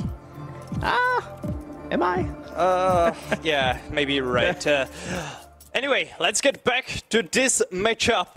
Sashi currently winning 1-0 for everyone who came after the pistol round number 1. But still, we will see not the best buy from T-side, but at least something will be there to kill opponents with. Actually 3 primary weapons, 2 Galils, 1 Mach-10 for Makaze. On the other side, 3 FAMASes, M4 on Becky, and MP9 on Zyphon, who will maybe take one of the first fights. It looks like Navi Junior will play around mid. Molotovs are currently showing that they will push through, and Zyphon falls back onto the A-bomb side to play around with his teammates, with Becky, and of course with his strong M4. Yeah, it looks like that Navi Junior are actually capable of draining their opponents of utility and now even lives themselves. 2v3, the bomb has been planted, and for the terrorist side, this is actually a huge win. It might be even better if the demon grows his horns, but they were cut off by one of the defensemen. I think it was Zyphon. 2v2 retake, the bomb is ticking. Both of Navi Junior players are currently hiding on long. But there's a smoke. That's a huge benefit. Not so much as this timing, but still. He lives. Zyphon only 3 HP. What is happening here? Oh, so close. So close for the actual defuse that took place. Makaze is, of course, happy with this result. But I think even he himself is aware of the possibility of the successful retake and defusal of the bomb, which didn't come to pass, as we have seen. But what a great round from Navi Junior. Yeah, great take. I have to definitely agree with you. And here we can see that only 1 hit from Becky's M4 would be enough to take down Symmetry. This is, on the other hand, only the dream fans Sashi can dream on. And we will get a 1-1 match. And maybe some fast execute towards B-bomb side by Navi Junior, but blocked off with smoke from Kabi's hands. But the smokes will, of course, fade.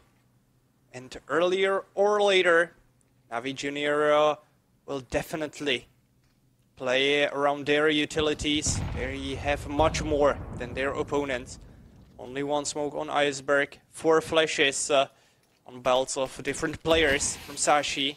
Yeah, of course, you can block the B main, but you won't be able to block it long enough to stop Navi Junior from their execute. Sashi are trying to take the space, though. They are trying to take the information and maybe to find out that Navi Junior are stacked in front of B-bomb side. But on the other hand, execute is coming in here, and empty bomb side will be secured for Navi. Yeah, that was, going on for the risk. Of course, with this kind of equipment, you actually have to take some risks. This didn't deliver any results, but still, I think Sashi is gonna go for at least some kills, maybe some exit frags, to get the weapons from their opponents. But it remains to be seen if they will be successful. Kabi? Okay, so I thought he actually overcalculated those situations. 2 kills, now 3 kills. What is happening here? Be careful. Are they gonna be able to kill? Oh, all of them. Rabeni is still staying alive, but he may be hunted by Becky. Yeah, it's still 2nd round for Navi Junior, but this shouldn't be that close. With this buy, on this situation, crazy when actually all of the defending players were not even on the side to actually fall in 5 players. That's a huge economic damage that I don't think even the Danish team went for. Some guns for sure, but 5 kills? Not in my world. But they managed to do it. And they were really close to actually defusing the bomb if that kill went in, which it didn't. So it's 2-1 for the terrorist side. And you can see the odds right now displayed under the logo of the teams. Of course, much better for Navy Junior, an academy team of world famous organization, Ukraine, of course, organization. It has to be said that actually the core trio of this team is together for 1.5 years. That's a lengthy time together, especially for an academy. Yeah, but short time now on mid for Krabeni and Makaze as Becky takes down both of them. Demon is ready there, though, to take his revenge and to secure at least a 3 against 3 player situation. Lucky only one left with primary weapon on Sashi roster. Iceberg coming behind their opponents, but Lucky falls down on the ground. And this should be round for T-side. Don't tell me that Sashi here would take some more kills than those on mid. Kabi was Doesn't look real, and Symmetry secures the round. Yeah, nothing fancy. I would say nothing out of ordinary for the T side, but they managed to win it, and that's the most important part, especially after the previous one. It really didn't go their way as expected. A lot of damage again, and now the Danish team is able to put together enough finances to actually call themselves a full buy, and there's 5 M4A1Ss, a lot of utility, and Navy Junior is probably gonna be aware of this situation. It's easy math, to be honest, and are gonna be very, very about their next steps in this round. 3-man defense on B-bomb side by Sashi. They expect their opponent would maybe continue in aggressing towards this bomb site, but the reality is exactly the opposite of that, because bomb is on the top of the stairs, and it looks like Navi players are really focused around A-bomb side, but the situation has changed in a matter of seconds. Currently the bomb on the back of Jukes is heading towards the connector and towards the B-bomb side. But as I said earlier, 3 players from Sashi are here to ready to destroy this execute. Currently with a really low utility, but the HE on head of Lucky and Kabi could be enough. Iceberg waits, but he's gonna be smoked off. He has to change position. He has to dance around the plug. Maybe there's 2 players actually in the niche position. Lucky wouldn't be expected. And that's 2 kills for Lucky, and that's definitely not a Lucky situation, but a nice tactical decision, especially from this player. So 2-3, it has come to this, and Sashi hats off for this round, because that was played really well. Yeah, what a play by them. Definitely is set up. They've agreed upon, and they stood on Ninja or in Dark if you want to. And the dedication paid off. Lucky with 2 important kills, and currently making it up to 2 points for Sashi. Match is still being really close on both sides as Jukes opens this round with a headshot on Kabi, and one of the primary guns falls down. It could be picked up by Navi Junior players later in this match, but look at Krabeni and his lurk. He's already in Temple, and he can find back of Iceberg, who's alone on B. And if he's gonna be trigger discipline, not trigger happy, he's gonna maybe get a bit more. But there was nothing more to gain actually on the B side. And now, of course, the rotation commences to the B side. It's gonna be planted, and I think that's a sign for Sashi to save those guns. If they were gonna be able to, of course, that's another story to be told maybe in the last 40 plus seconds in this round. But Navi Junior managed to break the economy of their enemies, and That's not going to bode well for Sashi in the first half if it continues like this, and they will not, if they will not be able to save those 3 guns. Yeah, exactly. I kind of suspect Sashi that they were in for some kind of anti-strat here, because this was really unusual to see players in free on a bomb site without any aggression or something like that.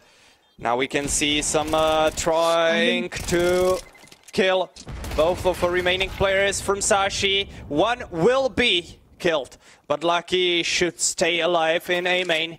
Yeah, he will save that AK-47, at least something for Danes, as Navi Junior are back on 2-round lead. Yeah, back on track for them. The last round was a hiccup, I would say, maybe, from their point of view, but this lurk by Krebeni, I think that was the difference maker there. And from there, they were able to build up and allow their opponents to actually save only 1 gun. That's definitely going to leave a mark on the economy of the 7th round for the defensive side. As you can see, Thomas, AK, M4, and then just 2 SMGs against Navi Junior in full force. Yeah, 7th round is going to be really hard for the defensive guys. Becky trying to block this push, but Navi Junior will push W, and they will try to get into the A-bomb side. Becky, though, with a double kill. Mackenzie and Jukes are the history of this round. Iceberg adds a 3rd one. Demon is dead as well. Symmetry, on the other hand, kills Lucky. Iceberg is not expected behind the smoke. Care about Symmetry. Only 1 kill will not be enough, though. And Sashi here with great read. And there are still causing troubles for Navi. Yeah, they're trying to go about it with their tactical mind. Of course, I think it was even said in the interviews that the data on Navi Junior on pretty much all of those maps, there's a lot of it. They played a lot of maps together. I think in this iteration of the roster, they actually played like 290 or something around that number, which is in stark contrast against Sashi with their like 25. So that might be their advantage, and they are trying to live off of it.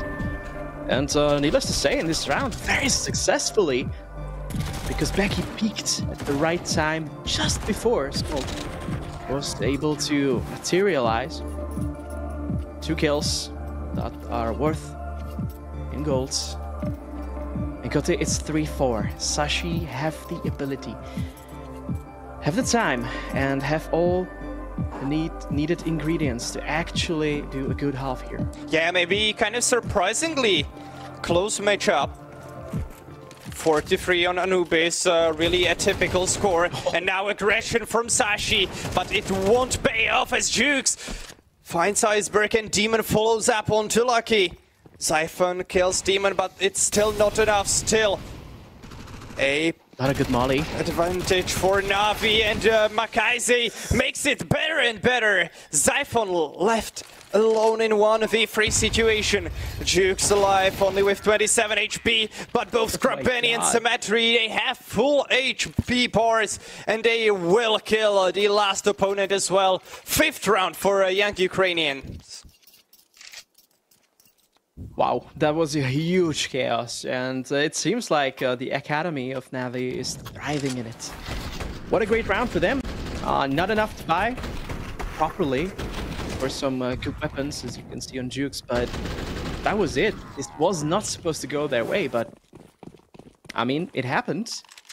And now Sashi will gonna have to pay for it in cash. It's their round. It's their time to make wonders with what they have in their hands. Needless to say, it's not much, Kote. It's not much, it's not the best weaponry. Sashi open for this round. On the other hand, Navi Junior with full AKs. And with a good decision to go on A-bomb side. It's empty here. Becky is far away in the camera. He won't find a successful way into the bomb site as Demon kills Kabi and Lucky in a river. And 5v4 situation should mean 6 rounds for Navi. Junior Krabeni here finds iPhone from behind. And Iceberg and Becky will try to save Famasses somewhere on T-spawn. But the mission to take the 4th round here isn't successful. Not at all. As you just said, I think 2 or 3 rounds before, statistically speaking, this is definitely a decided map. Yeah. Out of most the maps in the active duty pool, I think the most. So, of course, this round difference is nothing to be ashamed of when it comes to Sashi expectations, but still, they were very close to actually pull through at least one of those lost rounds. But yeah, they didn't manage to do so, and now they have one of the last chances to, I don't know, maybe take 1-2 more rounds before the half, before they actually stand on the stronger side on this map.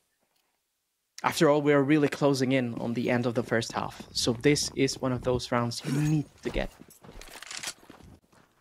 Yeah, Navi Junior have their pace. They are currently comfortable with the 3 rounds lead, but they definitely want to add some more, especially against only 2 primary weapons in this round. Only Iceberg and Becky. Are they ready with some kind of surprise for their enemies? Iceberg on the middle and Becky on A-bomb side as his default position. But he's not alone there. In theory, with Xiphon, he could make something around here. Especially when Navi Junior are coming through the middle. Like Storm, I'm not sure. We've already seen Becky and his squad kill in pistols. But it's true that in this round with Thomas, this mission would be much more harder. Yeah, of course I agree with what you just said. I just meant in that concrete situation because of the position of Sashi. The next few seconds after you said it. Lucky takes a kill on Krabeni with an USP, and there's a push from main that might surprise Jukes. Lithuanian player actually manages to fall down, and it's 5v3. Okay, a bomb is gonna be planted on the B side. I'm not sure if Sashi has enough strength to muster for the retake. They're gonna probably be happy with the weapons they took. They're going for it. Okay. The next round they're gonna have enough for full buy anyway, so why not try it? 1 kill, 3v2 with Lucky on 30 HP. Demon was trying for a spray down. He was trying for the lineup. Gaza on the B long. There's no smoke. There's no kits. And I think there's no point to trying this, maybe? Oh, there's smoke, actually. I'm sorry about that. Oh, Storm, I was getting nervous for a second when Makazi didn't connect his first shots onto Kabi. But when he killed Lucky, I was more than sure he will manage to make this up for the rest of the team. And successfully confirms the 7th point for Navi Junior. And now we can definitely say they will win the first half of this BO1 match. But yeah, definitely nice try from Sashi. This is something that's really working out for them. To stack something and then at least try to get those kills. But always it ends up as a win from Navi Junior. Yeah, now even a tactical. Time for a tactical timeout from Navi Junior. Sorry for that. And why not? Why not let the opponent bathe in negative emotions and, you know, try to play out the cards right for the last round. So we are closing in on it. And not this one, of course, but the next one. Still, Navi Junior has to be really happy with how they came through in the first half. Even if Sashi won like 2 rounds, I think that still Academy of Navi would be happy with the results. But it might be even better. It might be even better if they manage to clinch this one. It's 4v4 now. Early picks, really pickings on both sides. In round 11, 4v4, Navi Junior actually has a lot of control on the map right now. And they have plenty of time, all the time in the world, to actually think through what they want to do with the remaining time. Yeah, cities don't have much control on the map. They are stuck on both sides, and now they are trying maybe to get some control, and Xiphon will be successful against Makazi. And now the numbers are brighter for Sashi. 4 against 3, and Xiphon is waiting for Krabeni. Oh. That's unlucky for Krabeni. He didn't expect a player At his back, a bomb is exactly here, Storm, on B-bomb side, in Demon's hand, as he's trying to plant it down, and he will success. Okay, that was a good nade, at least theoretically. And Demon pushed through the smoke. They're still lucky on the CT side of things. Symmetry on B long. Again, most probable position for a player holding. Yeah, no chance. Both plans, but no chance. Great play by Sashi when it came to retake. And the reward is this round, 4-7. I think from Sashi, this was a necessity to actually win this one.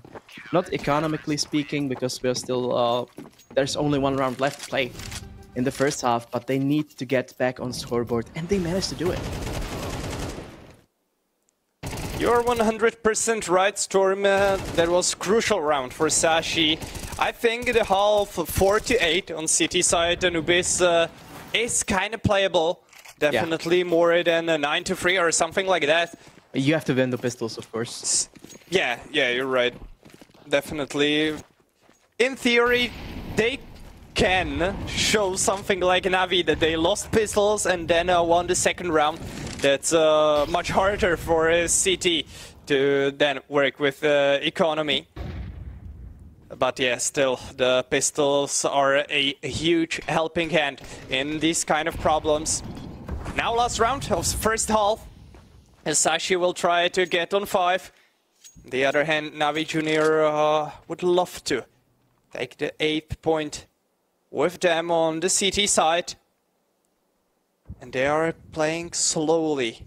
One of the slowest rounds we can see. I remember on the top of my head, only when Navi took space in front of A and then rotated from water towards B.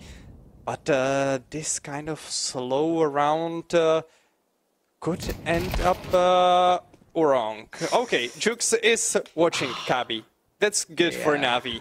And on the other side, of course, really bad for Sashi. They were trying to take some space, they were trying to take information, and that didn't go well. Oh, Demon just walked through the B side. Lucky, of course, kills Jugas, and this concrete duel Lucky's dead.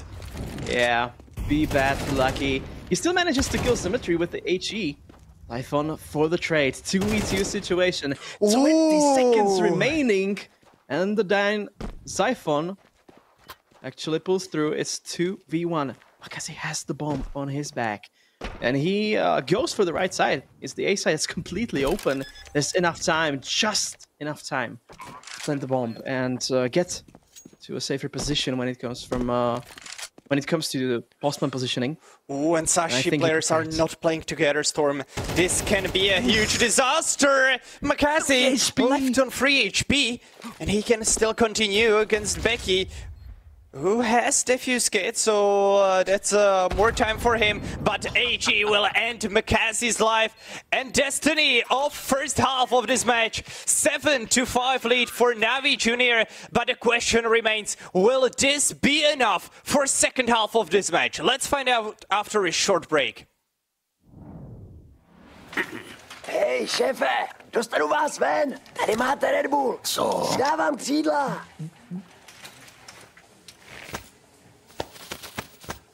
Křídla, jo. Fakt vtipný.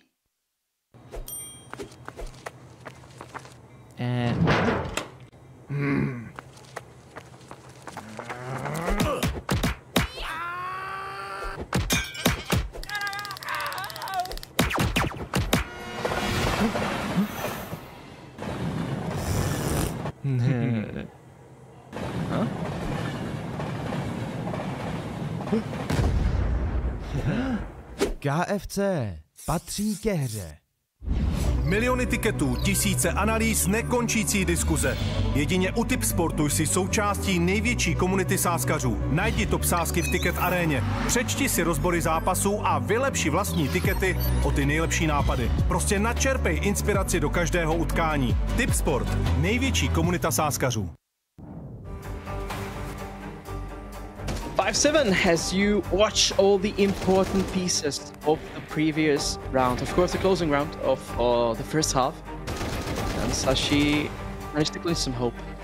Managed to, go for the spark to fuel their way forward to actually come back in this map. They have the stronger side now. I think that's a big advantage for them. But if they win the pistol round, it's going to be even better. So let's see how it goes. Navi Junior, with the point of view of Krabeni, with the dual pistols, might make some damage, that's for sure. But look at the information that Navi Junior is getting in front of A bomb site. They now know it's not definitely A stuck in front of A, and most likely Sashi will chill in front of B bomb site. That's why Makaze went right towards connector.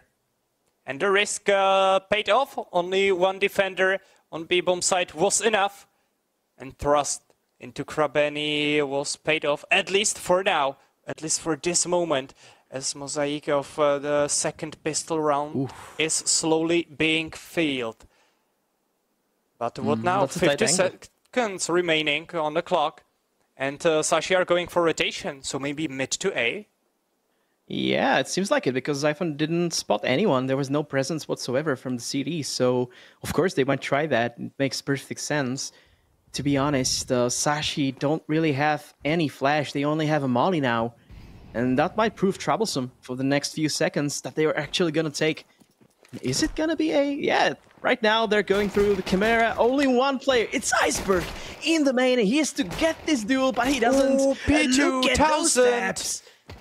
Multi-frag from multiple people, and Lucky the only one alive. And he's lucky to be alive up until this moment when the duelies come to play. And yeah, that's a nice defensive hold of the A side.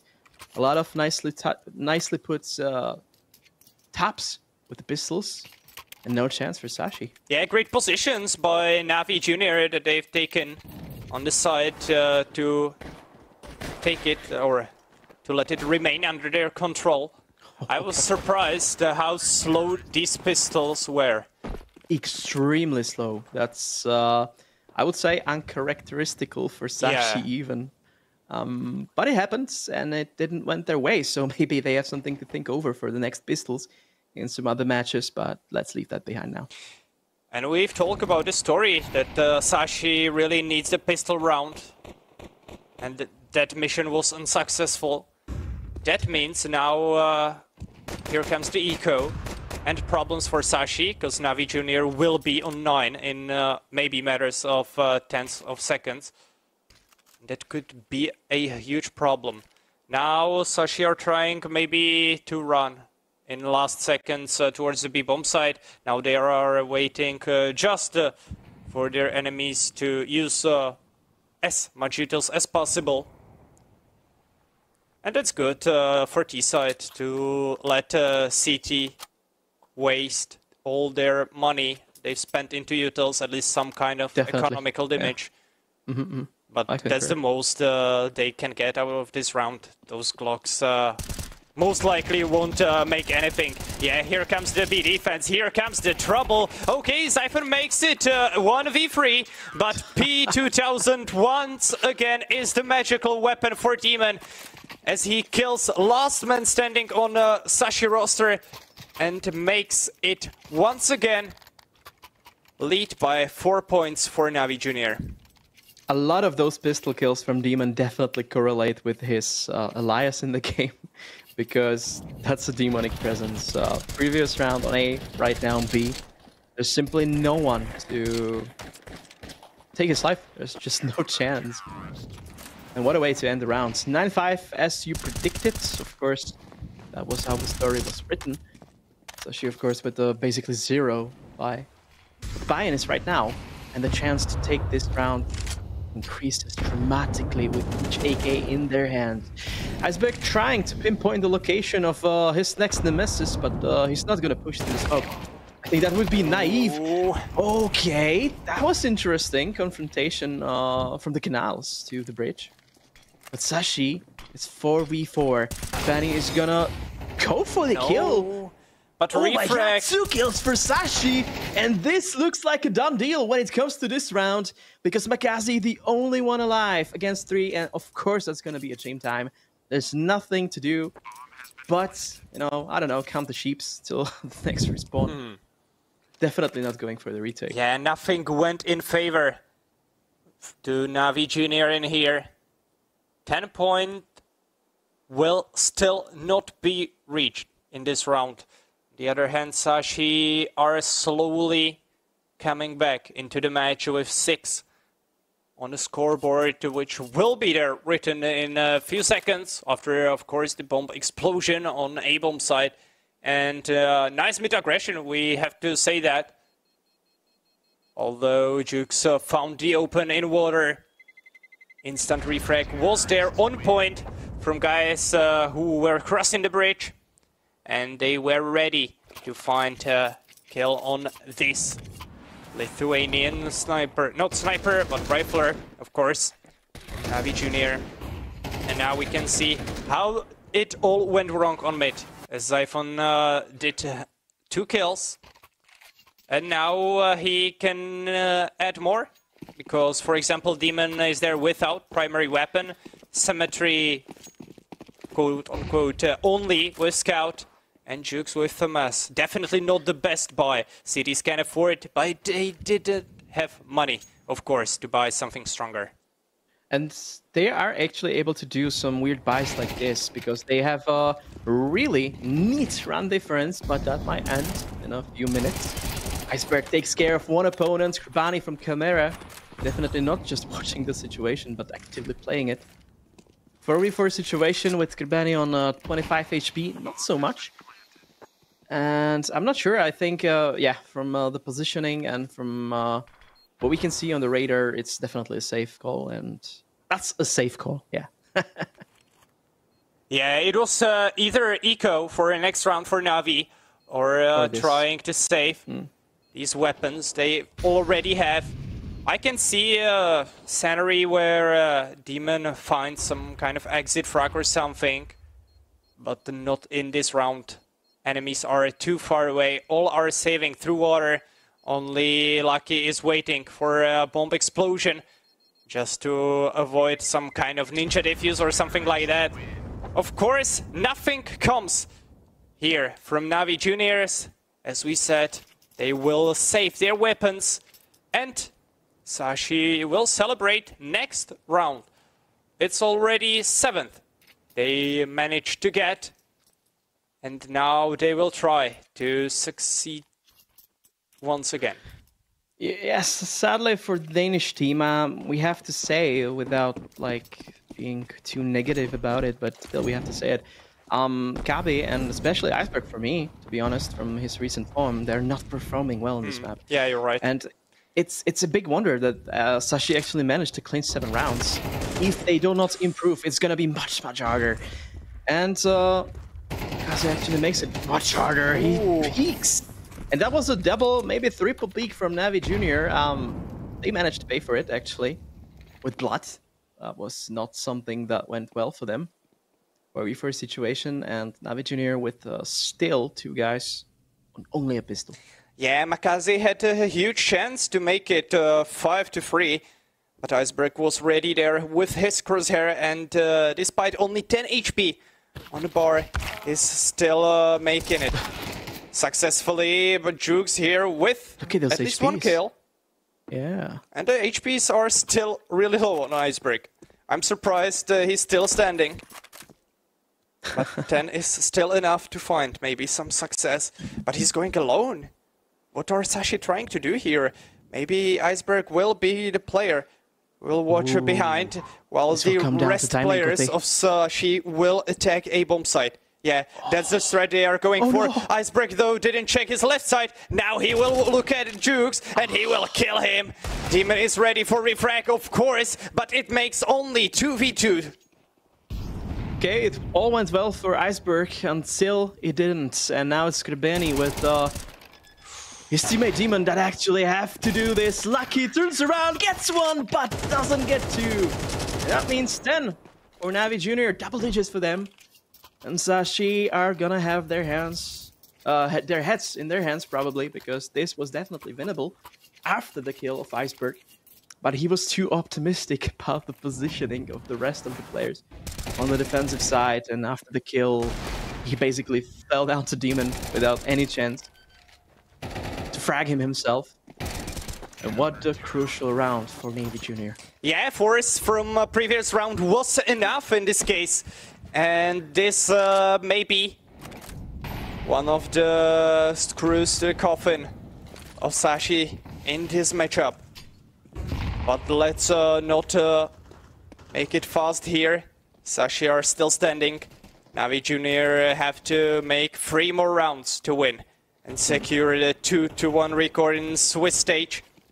It's still far away. 3 rounds on the city side are not easy, and we saw that in the first half. Sashi struggled on city in the full buys, and now maybe the same. Fate will maybe play not in favor of Navi Junior, but we'll see. They're using much utility on the beginning of this round. Only 2 Molotovs remain to block the choke points.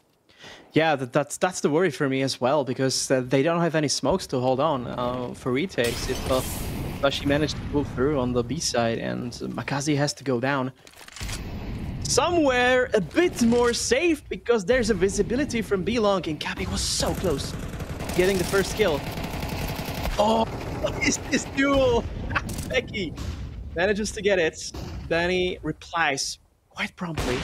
4v4 with Rebeni on low HP. But Symmetry with the Why? 2 kills! Maybe going in for the 3rd, but is unsuccessful. Still, Navi Junior is gonna be happy with this.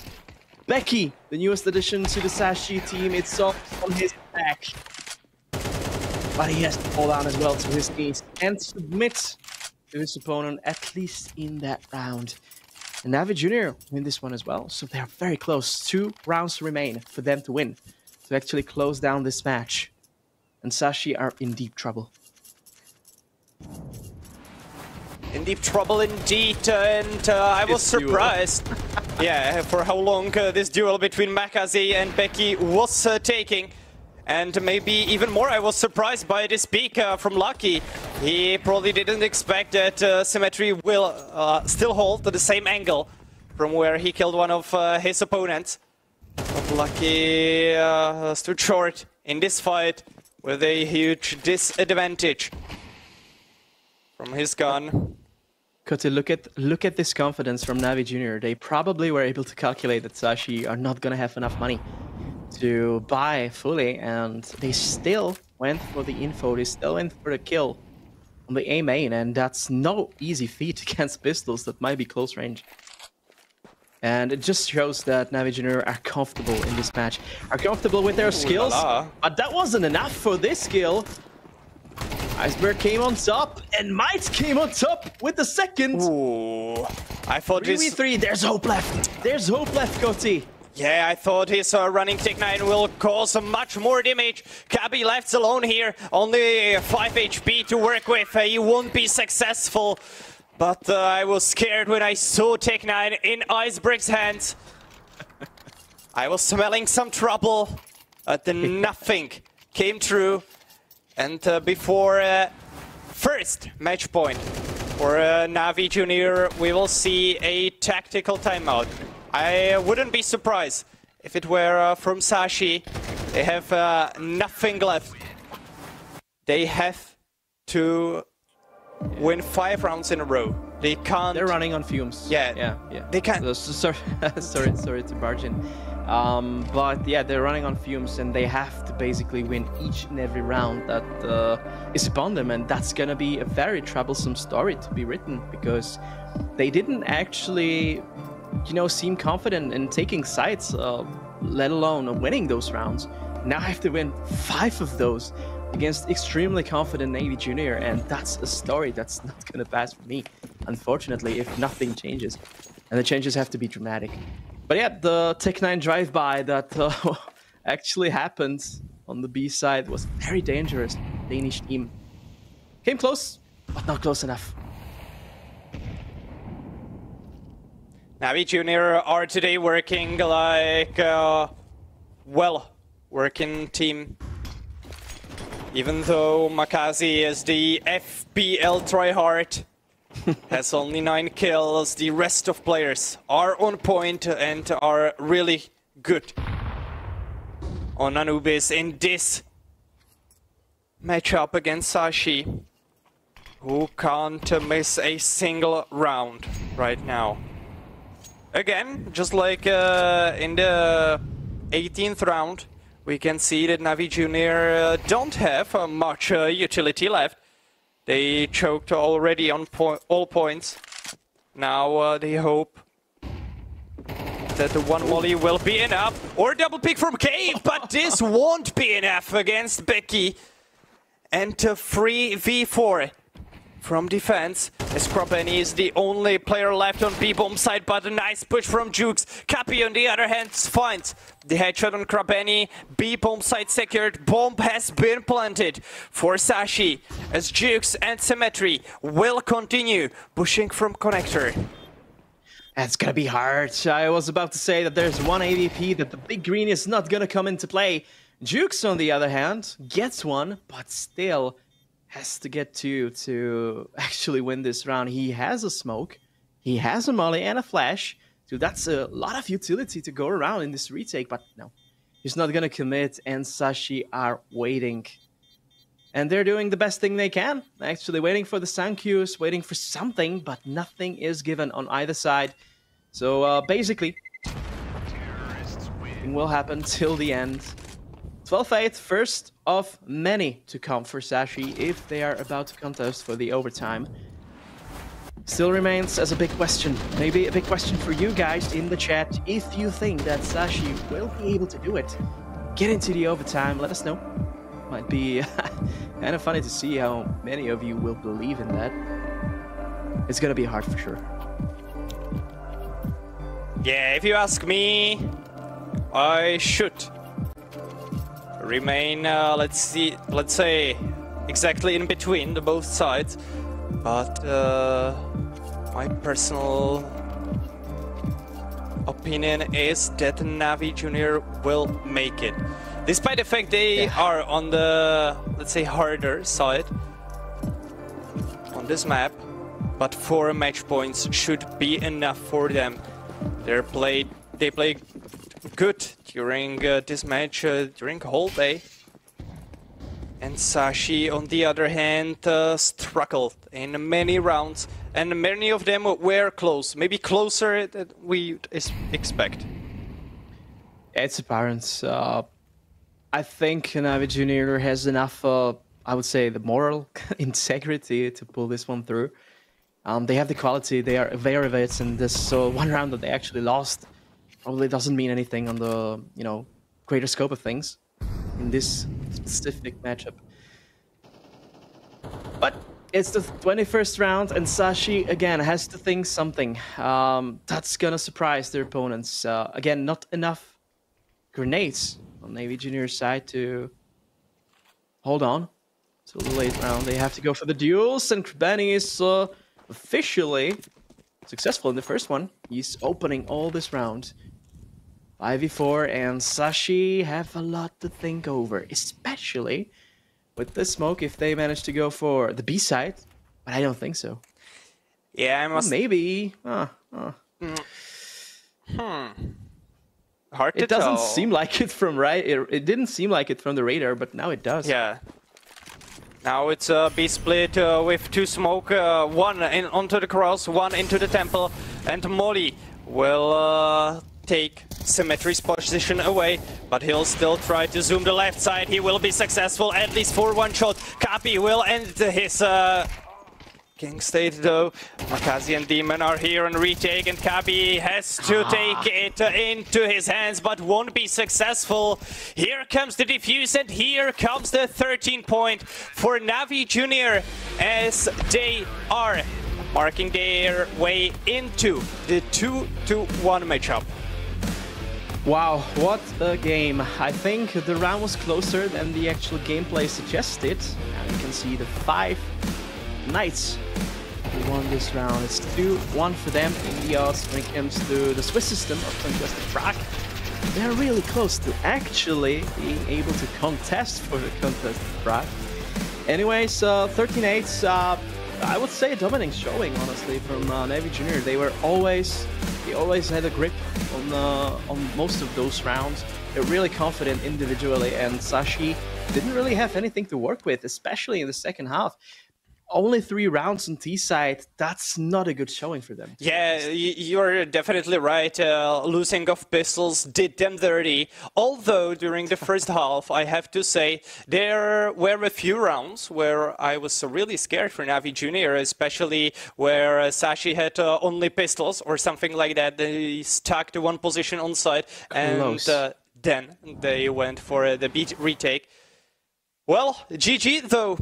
Sashi will have to fight 2 matches if they want to be part of Tipsport Conquest of Prague playoff here in the main city of Czech Republic, the capital, Prague. And then now we will slowly move Storm to match between Gun 5 and Partizan. So what can we expect there? I think explosive CS. I don't think we're going to see anything slow, that's for sure. When it comes to the fights between Serbian and CIS teams, that's not going to happen, at least not in my mind. Maybe I'm just wrong and this is a wrong caster prediction. But what we're going to see is probably another relatively close match. And that's good for you viewers to actually stay here and watch the rest of the schedule. That's about to happen. And there's a lot, still 2 more matches, last 2 best of 1 matches in this whole tournament. So yeah, stay here, and in like 17 minutes, we're gonna see each other with the next matchup.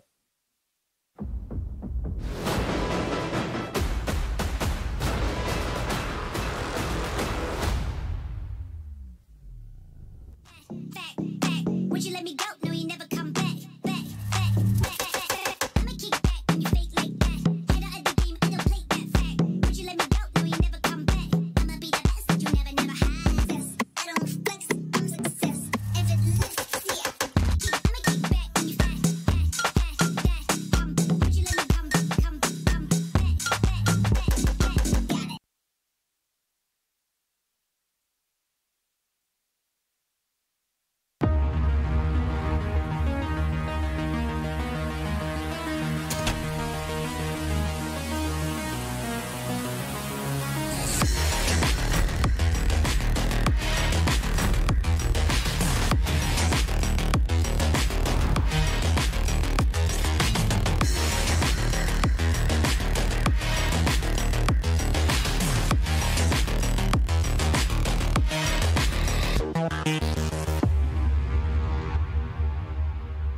Hraj svoji hru. S neomezenými tarify pro mladé je to v tobě od Vodafonu.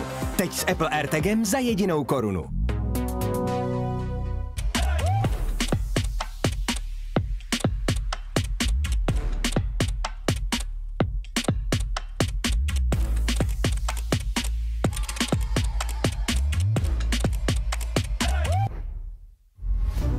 Z TV Tipsport ti nic neuteče.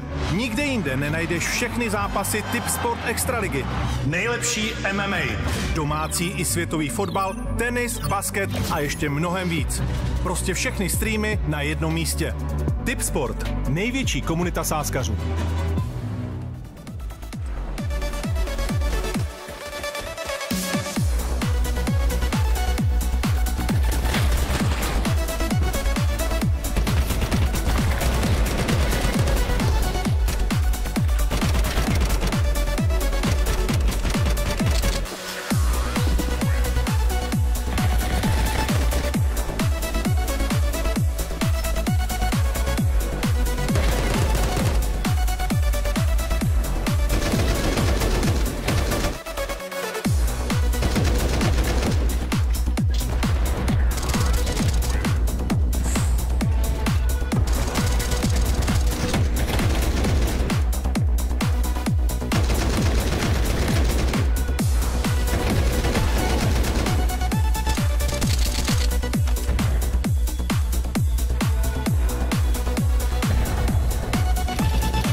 Hello, Richie. Thank you so much for coming to the interview. You upset Cybershock in a great match. Even though you lost both pistol rounds, what was the most important thing of your victory?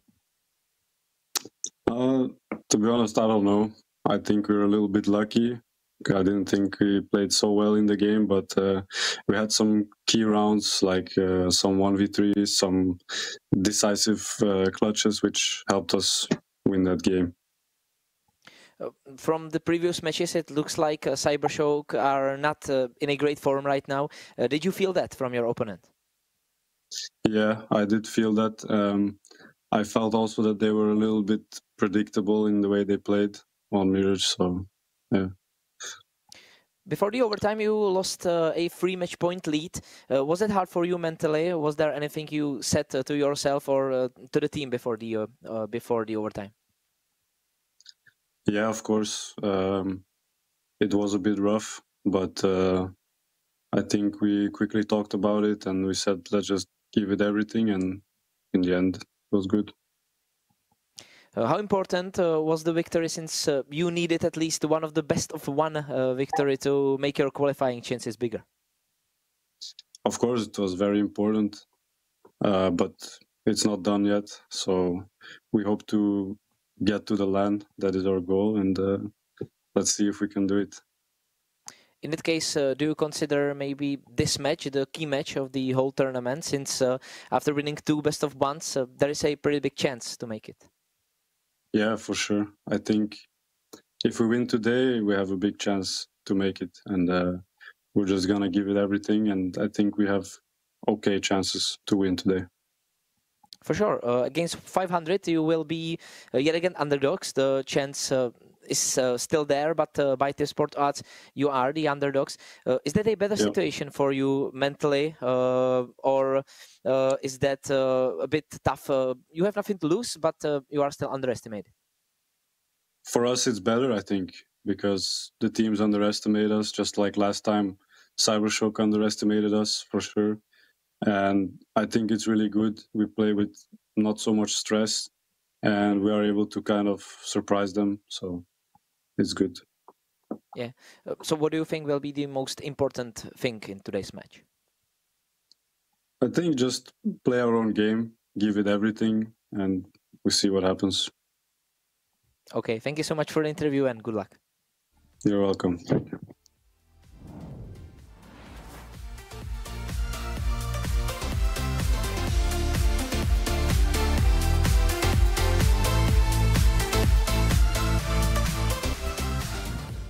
Hello, hello. Thank you so much for coming to the interview. Absolute madness in your last match. What was the reason it went that far to the overtime? I don't know. Was there anything you would like to say about that match? Because, or for example, how do you feel in these matches? Are you enjoying them? Is that a more fun for you? I was happy, like pretty much, yeah. Or Yeah, I was happy because we win, and my teammates was happy. Okay. There was a lot of match points you drew. Were you getting nervous by losing one match point by another? No, we don't be nervous. Okay. And was there a moment in the match where you thought, okay, this might be over because Nexus were pretty close in getting those match points as well? No. Okay. Both of your matches went to overtime. Do you have the problem with closing the games right now? I think yeah. So what is the main thing you can do to improve the problem? Is it better for you if you play, for example, simple rounds, simple strategies? I don't know. We just don't no need to take risk, you know, when we have good score, you know. Yeah, okay. Partizan are a dangerous team to play against. Do you know the team well? I think, yeah, they play well, but we win the last time, so I think we will win again.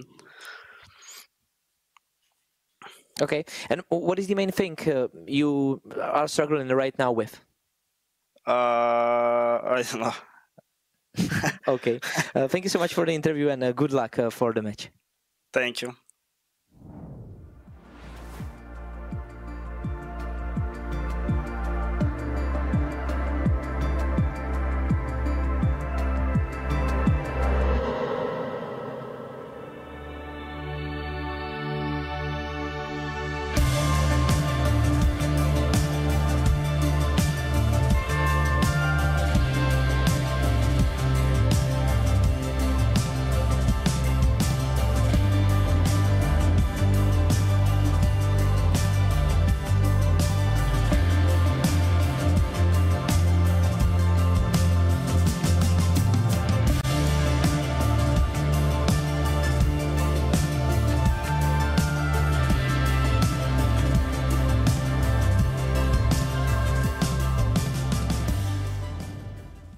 Hello, Dragon. Thank you so much for coming to the interview against Rush B. You had a tough first round, tough first half. Why did the start on Inferno went so wrong from your T side? Well, I'm not sure. We just in like last couple of even months, we are having like trouble when we are starting the match. We need like at least 5 or 6 rounds to like speed up and play our game. I don't know why is that happening. We need to work more to play from the beginning, to play as like we want from the same beginning. So I don't know. That's something that we need to work on. You said you don't know what exactly the problem is, but what are you trying to do to fix that? Well, I'm not sure. It's like when we get into the game, probably it's some mental stuff, and I think we all, like individuals, need to work on that, because it's like we need time to adapt to play our games. So I think it's something that everyone as individuals need to work on to prepare ourselves mentally to play from the first round. Yeah, on CT side, then you won the first round, but didn't manage to use the advantage. What was the main thing that went wrong there from the other half? Well, to be honest, I don't remember like exact rounds, because it happened like, I don't know, like maybe at least a couple of days ago, so I don't remember everything that happened. But like I said, it's like we just need to focus from the beginning of the match, and I think that's our main focus, because even in some other matches we are starting usually bad, then we need to like get back into the game. At least like it happened a couple of times that we were losing 12-7 and we are managing to come back somehow. So if you just play like that from the beginning, it's gonna be a lot better. From your point of view, is it better that you are all from the same nation, so there is no language barrier when you are talking about stuff like that, and you can describe everything as you want? I think that's a big plus. Maybe if we had some like foreign player, maybe our mentality would be different because we would learn something else from that individual. But as far as language, as far as communication in the game, that is perfect for us. Your today's opponent, Gun 5, are playing crazy series this tournament. Did you see any of them? I wasn't watching their game, to be honest, but we played versus them like 3 times in previous month or 2. We know how they play. Previous time we won pretty decisively against them, so I think it's going to be a good match, and I hope we're going to be the winners today. As you said, you struggle with the beginnings of the matches and beginnings of the halves. They got a different problem. They struggle with closing the games. How do you think this will play out when you are meeting each other? Well, I think someone is going to fix their problem today. Who is going to be, we're going to see. Then let's hope for you it's going to be your team. Thank you so much for the interview, and good luck. Thank you for the invite, and thank you very much. Thank you so much. Great interview. See ya. Thank you. See ya.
Hey everyone, after a slightly longer break, we are back, but sadly not with another banger against Gun 5 and Partizan. We have only some heads up according to this match, because it has been forfeited 13-0 in favor of Partizan and, as mentioned, Serbian organization.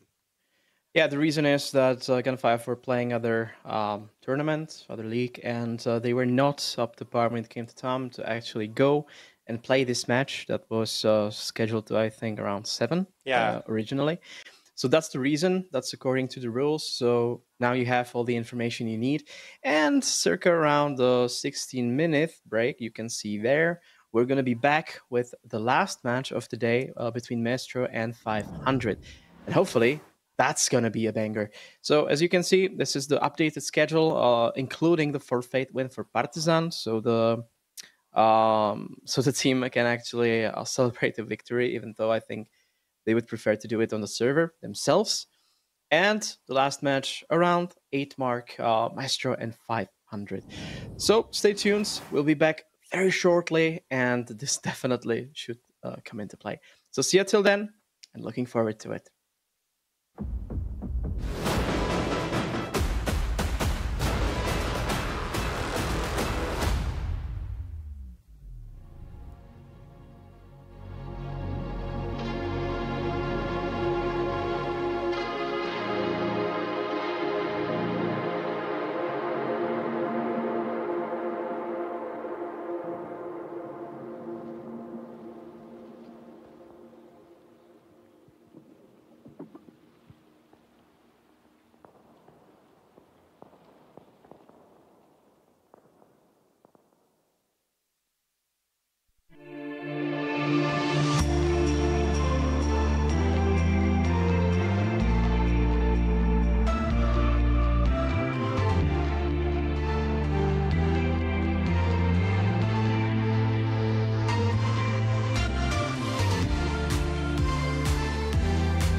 Hello, Popov. Thank you so much for coming to the interview.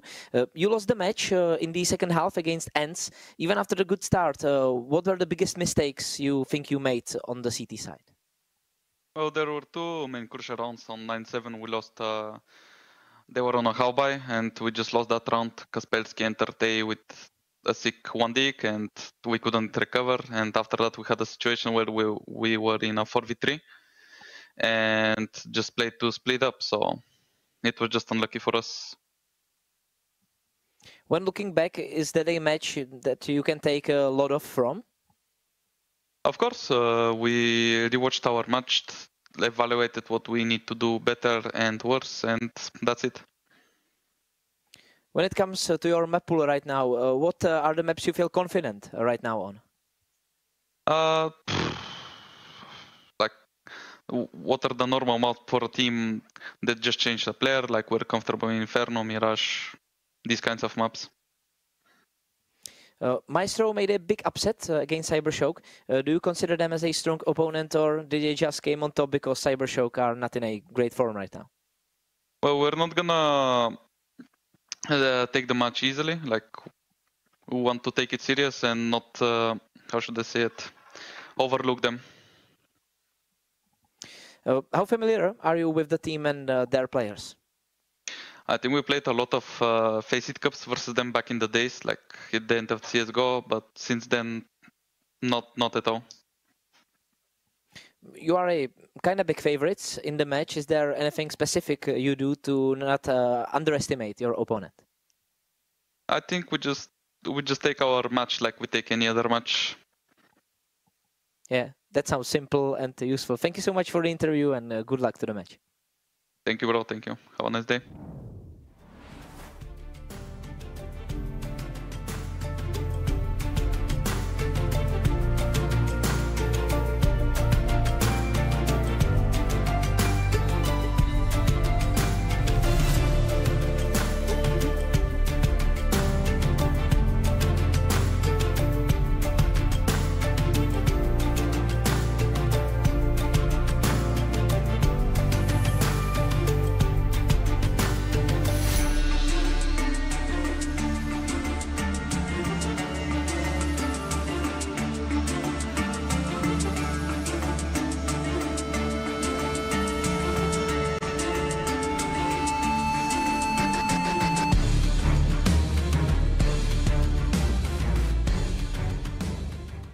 Hello, Richie. Thank you so much for coming to the interview. You upset Cybershock in a great match. Even though you lost both pistol rounds, what was the most important thing of your victory?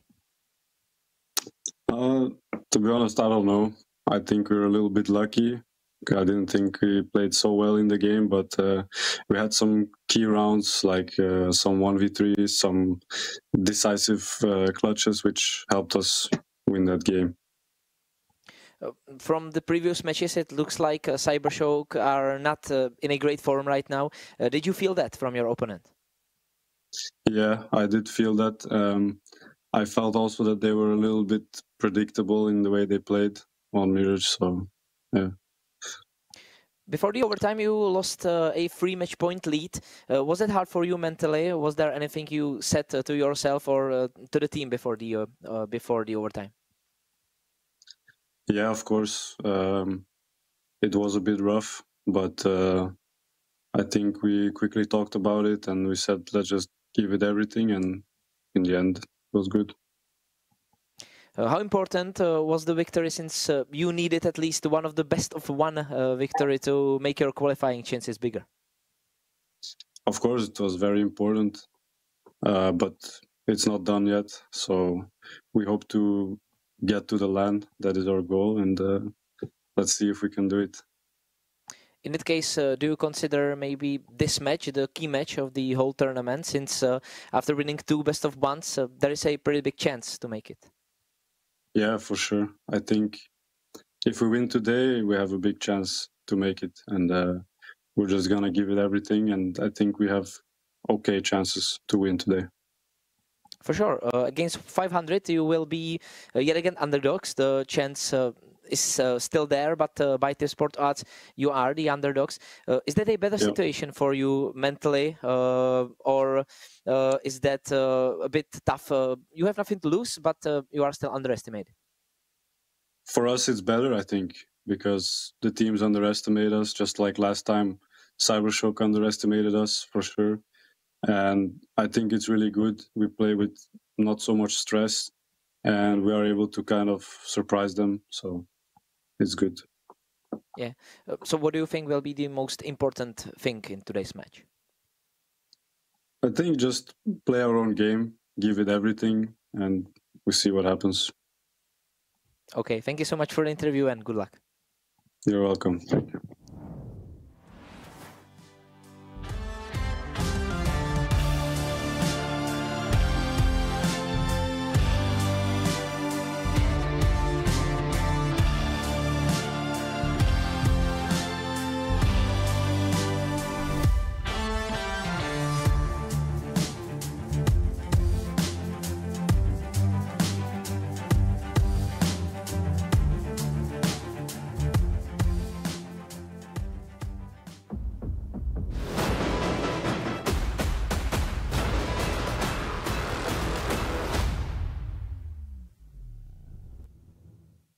Yeah, folks, welcome back after the brief session with the unfortunate disqualification. Well, for fate, not disqualification, for Gun 5 because they were playing another tournament. And actually, I think they're still playing. It's actually insane with Gun 5 and overtimes. We're back with the last banger on the menu, which is 500 against Maestro. Both teams, I think, played some quality CS in the previous matches. And especially for Maestro and Richie, I was interviewed. The huge upset against Cybershock was very notable, Kote. Indeed, as you've mentioned, Richie, he has also connection to the Czech scene, as he played in Entropic and Czech organization. So maybe someone from local scene remembers him. Let's see the Maestro full lineup. Richie, Fleef, Notice, Kick, and Drow Ranger are the 5 men who will compete under this organization, and they will fight against 500, who beat Imperial Valkyries in the first match, 13-4. There was a huge destruction, but then they've lost to ENG's lineup 13-10.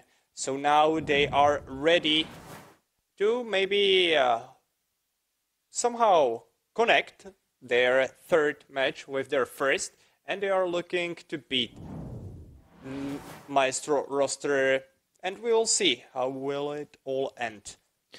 And this is the 500 roster, of course: Sark, Oxygen, Rainmaker, Spellin, and Red Star.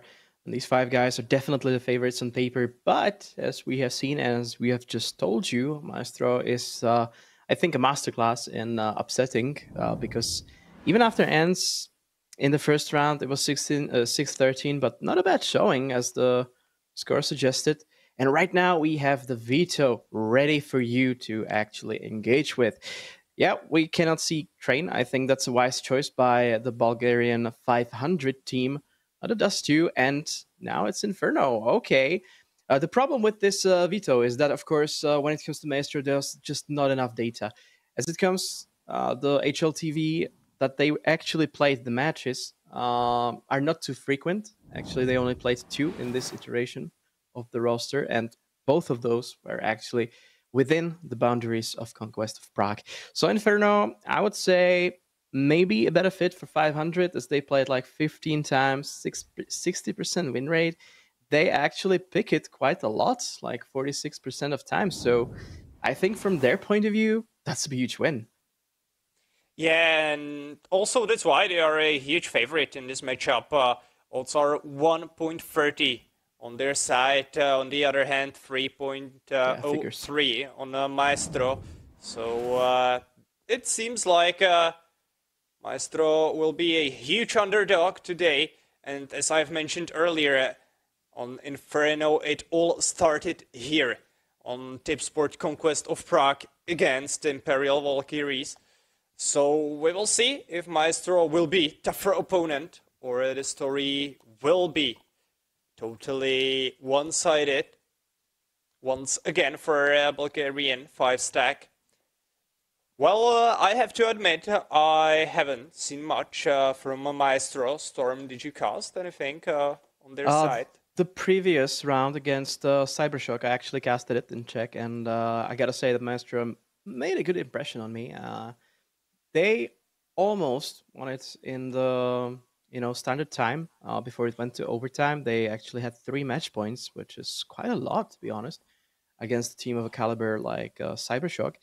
But they managed to clinch it in the overtime itself, and I think that actually shows that they have a huge moral integrity, that they are able to, forget the past and be in the present and actually make the good calls in the impactful rounds. They managed to win it. It's 1-1 for them. After the seeding against Ants, I don't think they actually hoped for anything more than this. Yeah, good for them. On the other hand, speaking of which, speaking of Cybershock, they will play Nexus in O2 game. And I've mentioned here the only Imperial Valkyries. And they will face 9 in their elimination game. So that's on the plan for next days. But it all looks like we are slowly getting ready for today's last match. As mentioned, Maestro will face 500, and judging by Red Star's screen, we are ready to rumble. We are ready to enter the pistol round on map De Inferno. Really a long time no seen Inferno here, especially on the Czech scene, so we are happy that we can see it here in the international tournament. So let's get it, Storm, and let's enjoy the match, the last BO1 of this tournament. Yeah, hopefully the guys on the server are gonna cook something good, because I'm hungry, and I hope you are too. After the hiatus from the second match, let's focus on Banana first, because there's a kick, and he got kicked, probably in the head. 11 HP remaining, but he's still alive, and that's the most important fact of this roundabout around the B bomb site. And Banana is fully in control of the Bulgarian team, and it's gonna be troublesome to actually stop this. There's still a smoke, which is gonna basically counter this one from the Deuce, and Richie tries it, and USB into the smoke finds its target. Not enough to make a kill though. Weird molly that didn't land onto the B-bomb side, but Oxygen finds the first headshot. Richie is dead. What about Fleeve? He is able to find at least one headshot, but this is all we will see from him. Notice and Draw Ranger suddenly in 2v4 situation against Planted Bomb. It's unplayable. This is a weird start from Maestro. They were free on B, but they didn't make any impact. It's hard for remaining duo to even do something. Headshot will solve it all. And maybe Rainwaker has a chance to get a double. 1 kill will be stolen, but Rainwaker managed to kill Draw Ranger, so at least something for him. And that's the story, how 500 got their first round. Yeah, as you just said, and I concur with what you just said, there was not enough impact by the players that were actually holding the B side. Maybe it was because of the smoke, not sure, but the explode by the Bulgarian side was immense, and they were unstoppable. It's one of the reasons why they lead 1-0. Maestro, of course, are gonna force to pretty much around $0 mark, and of course, better pistols in this situation are gonna be stingy, and 500 have to be wary of this buy, especially on the B side. Ooh, kick with an opener. His HE killed Red Star and deleted at least one terrorist from the server. Of course, only for this round. Red Star will be hoping for his first kill of this match during the following rounds. On the other hand, Rainwaker is here to find some damage on short, but he's alone around A. No one is there to help him. But it looks like it was enough, because Fleeve made a few steps towards CT. And there's smokes still on the CT side. 2 of them actually on the B bomb side. Is gonna hold off. Ooh. Okay, nice skill by Fleef. Showing how he can handle the big peak. Každopádně, sorry for that. Anyways, it's 5v3 situation. Actually 4v3 now. Cirque takes the head of Fleef. And the Deagle was definitely an impactful gun. Look at AK or Stingy. 4v3 still. No movement for 500, still waiting for the right opportunity. And it might come just now, but that's the second smoke that went in on the banana. And this might happen. Richie! Oh my god, so close. I'm not sure if but the HE... No. He's gonna hit the mark. No. 7 HP on notice, Kote. This is still doable. It's 2v3, but there's no kit. The Ranger comes with Mac 10 kill against Rainwaker. Successful frag from Belarusian player, but will he be ready for Cirque? Yes, he will! And that's how the match gets tied.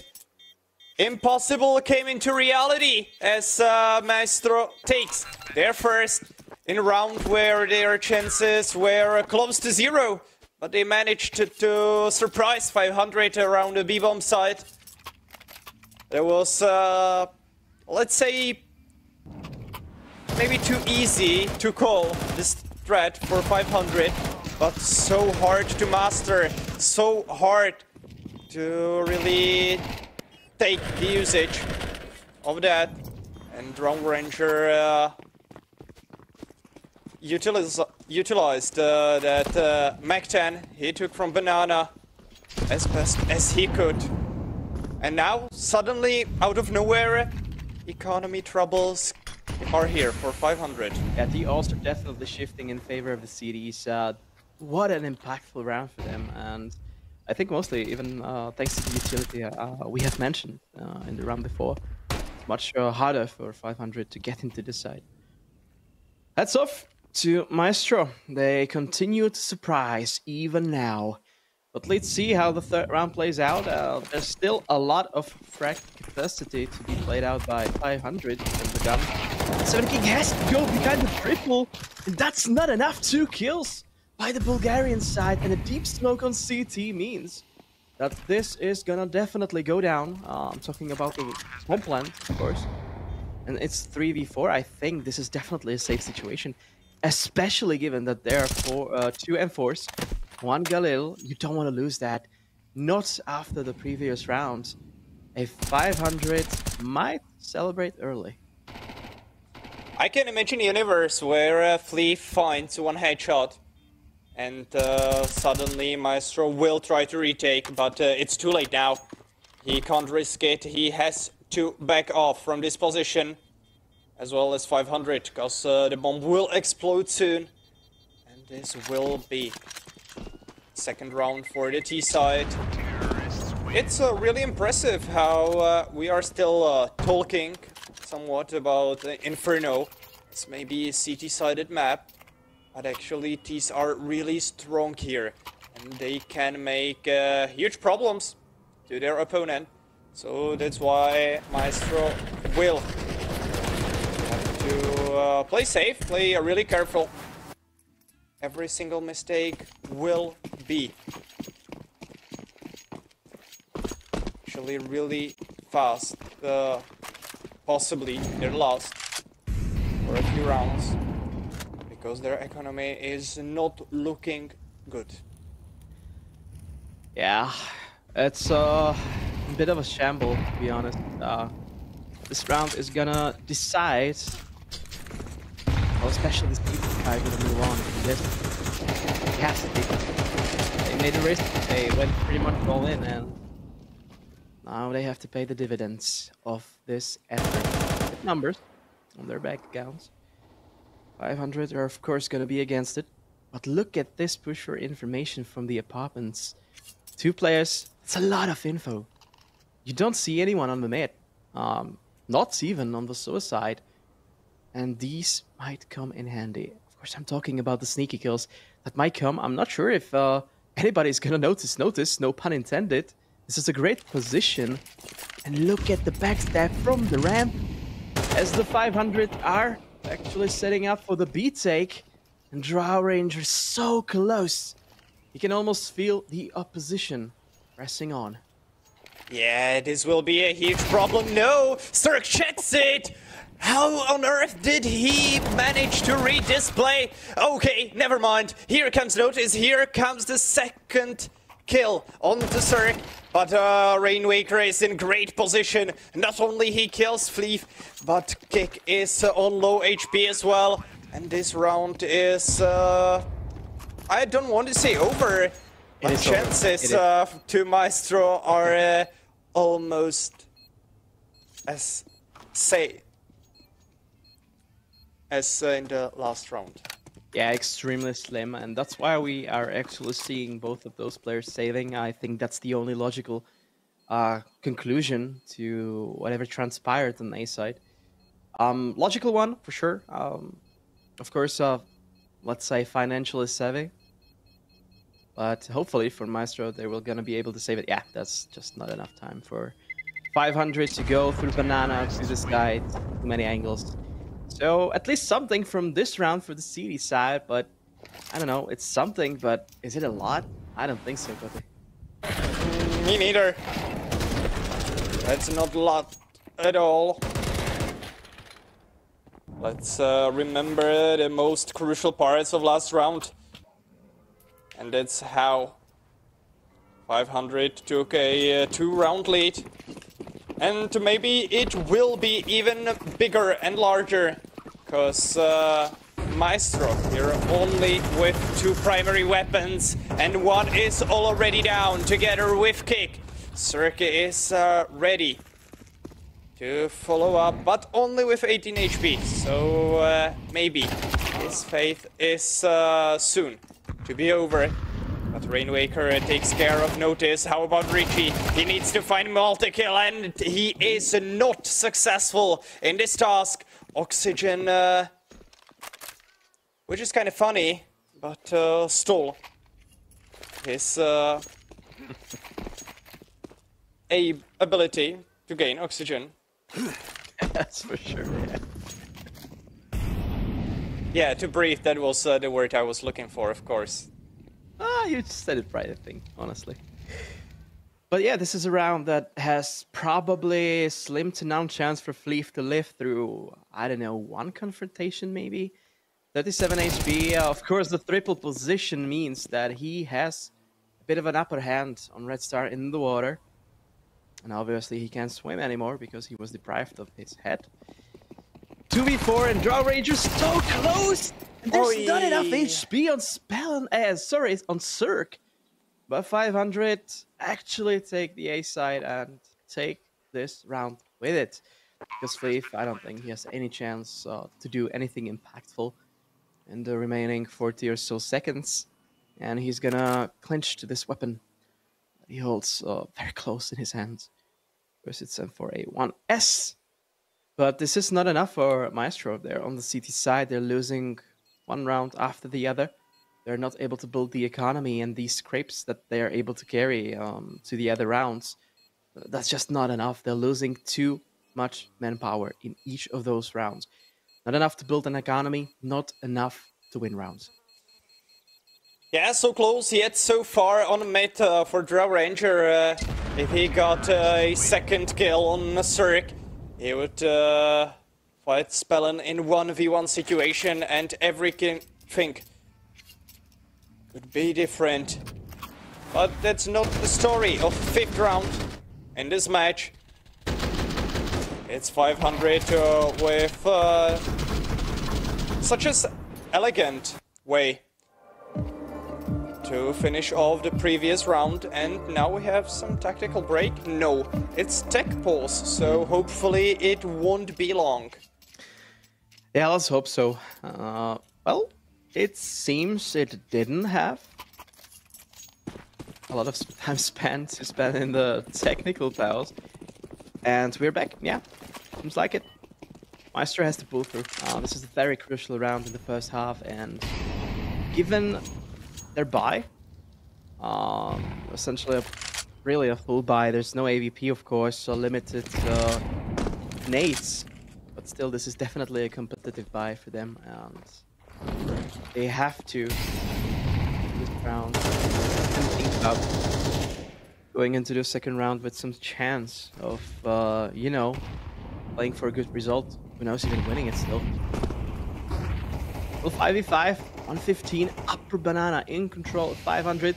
He was maybe waiting for a pop flash into this position, but he rather just walk into the situation. What? And he just tried it into the smoke. 2 holes and 2 heads gone. That's an opportunity for Maestro, even though Leaf just fell down by the sandbags.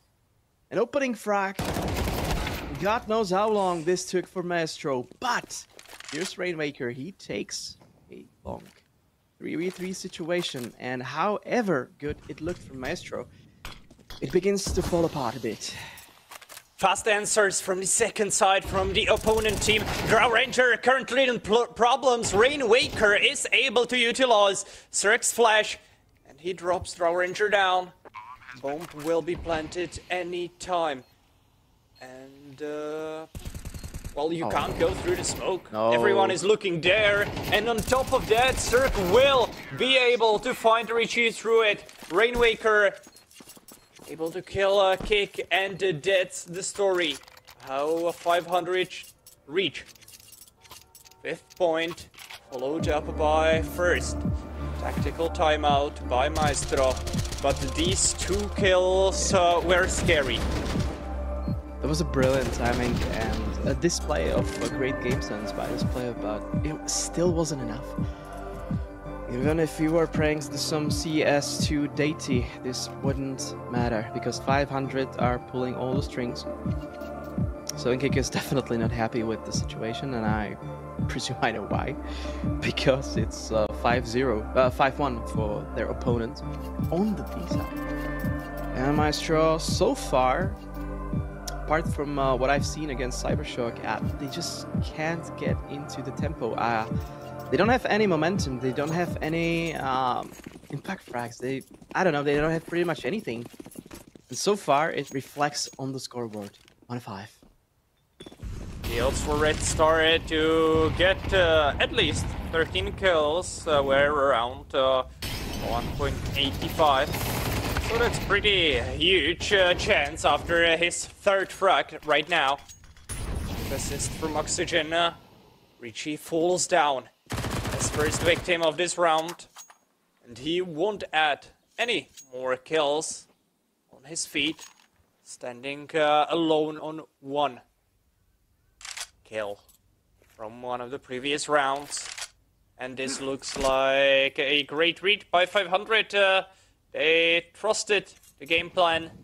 From beginning of the round they went towards B, where was only 1 defender after killing Richie. And now they will find a fully empty bomb site. And that's the story. How to reach 6 points without even fighting anyone. Yeah, that's insane from 500. It's not the first time though. It looks like they're reading their opponents like a good book. You read 5, the T with your hand. This is a CS book, start book of your other team. Perfectly played out, perfectly executed by 500. And the Bulgarians are gonna be very happy because this pretty much secures the 6th round for 500. And you know, the disparity, the difference between both sides is getting huge. I'm not saying it's impossible, that's for sure, but Maestro simply have nothing. I don't see any bright future on the CD side for them, especially with this economy. And 500 are just like tanks, going through whatever hoops you just put them through. Yeah, but we can't underestimate Maestro yet. Let's remember match, the first one between Dynamo Eclot and Kubix, where Kubix had a 5-0 lead, but they managed to lose the map 11-13. Yeah, of course, that was Ancient, here is Inferno, but the story can be exactly the same. Because now the difference between both teams is 5 points, and Maestro isn't ready maybe with the best buy ever, But they have open fleet. They have so many utils they can use. Take banana. Leaf won't get a single chance to peek. Smoke blocks his vision as well as the flashes. Blended on banana. First seconds of this potential fight. It looks like that 500 will forget to take banana. They will try to surprise A defense. They are trying hard to take the short. This is successful, but they need to push through the side. Rainwaker kills Drow Ranger. How about Notice? He won't be successful in any of his duels. And 500 are easily, again, let into a bomb site. Yeah, that's insane how fluid their executions to sites are. It's actually baffling that Maestro are not able to convert any of those duels to actual kills and gain themselves some foothold in those defensive situations, but it is what it is. This is the life for them. Basically just Jame time all over again. I think Jame would be proud of what he has seen from Maestro, but they themselves are definitely not going to be proud about what is transpiring on Inferno so far. 500 are tearing them apart. It doesn't matter which side, it doesn't matter which round. It always ends the same, with the one exception. Round, Maestro was actually able to win, but that's just not enough, and we're quickly sprinting towards the end of the first half, and honestly, I'm worried about how it's gonna look in a few more rounds for Maestro. So far, it looks like a complete annihilation, and I'm kind of sad for the boys, to be honest. Yeah, we share the same feelings. The thing is, we can maybe praise Maestro for responsible saving, but you can't save at this point. You need to win those rounds. You need to go maybe for 1 or 2 retakes just to try it, just to make the score closer. Because if it will go on and on, you will have to... Not will have to, but you could save, but you won't get any points of that, and that's simply not good. Just like the situation on B, where Oxygen fights 2 open kills, and he is able to even get an information about Notice, who shot him from CD. B taken with ease, no problems caused, and Drow Ranger dropped from the server. Yeah. That's not often we see that feed mark. That pretty much indicated that Drow Ranger just fell off the server, and that was why he actually died. But it didn't change anything about the situation. Look at that. Rainwaker sure feels very confident taking those duels, and you know what? He has every right to. It's 13 kills and 1 death for this player. Man, that's insane. I haven't been able to do this with my Spurs. Especially on this level, especially against Maestro that actually really looked extremely good against Cybershark. That was definitely not a fluke. But so far, really not so good for Maestro. Hopefully this technical pause because of the disconnect is going to be not so long. I don't think it's going to be long because we don't really have that information right now. But yeah, guys, the question for you in the chat, do you think that Maestro will be able to pull through, at least in the second half? Do you think they actually have the fuel to do so? That's a question for you. Maybe I'll just leave it hanging. And in the meantime, you can look at the Tipsport odds. Well then, basically, let's say 10 kills for Red Star, 1.81. Okay. Let's see if he's able to do it. He's missing 7 kills. Yeah, a whole lot of rounds. The problem is, in theory, he can make it, but his teammates are his biggest opponents right now. The match is going on so fast. Rainwaker will try to get an open here. Only got scared by 2 enemies in apartments. And it's a Red Star who will finally get the 4th kill. And create a smile on faces of usually really mad betters. How about some answer? Fleef needs to make it with Op. He's only solo on defensive B-bomb side. Utilities are coming in. Fleef is maybe flashed out from his position. He will make it against Oxygen, but the terrorists are coming so fast. He won't be able to escape against Pelin. And now, why are Maestro still staying on site? I understand they don't have money, but they need those rounds. Yeah, they need to change something, and they are not proactive enough. Of course, hypothetically, it comes to the buys that they are able to get, that's for sure, but it's a catch-22. Well, you don't try anything, you don't win the round, you don't get the money, you don't get the buys. It just happens, and Maestro have nothing left to pull out, it seems, on the CT side to actually, you know, surprise their opponents. Extremely passive, and it doesn't work out at all.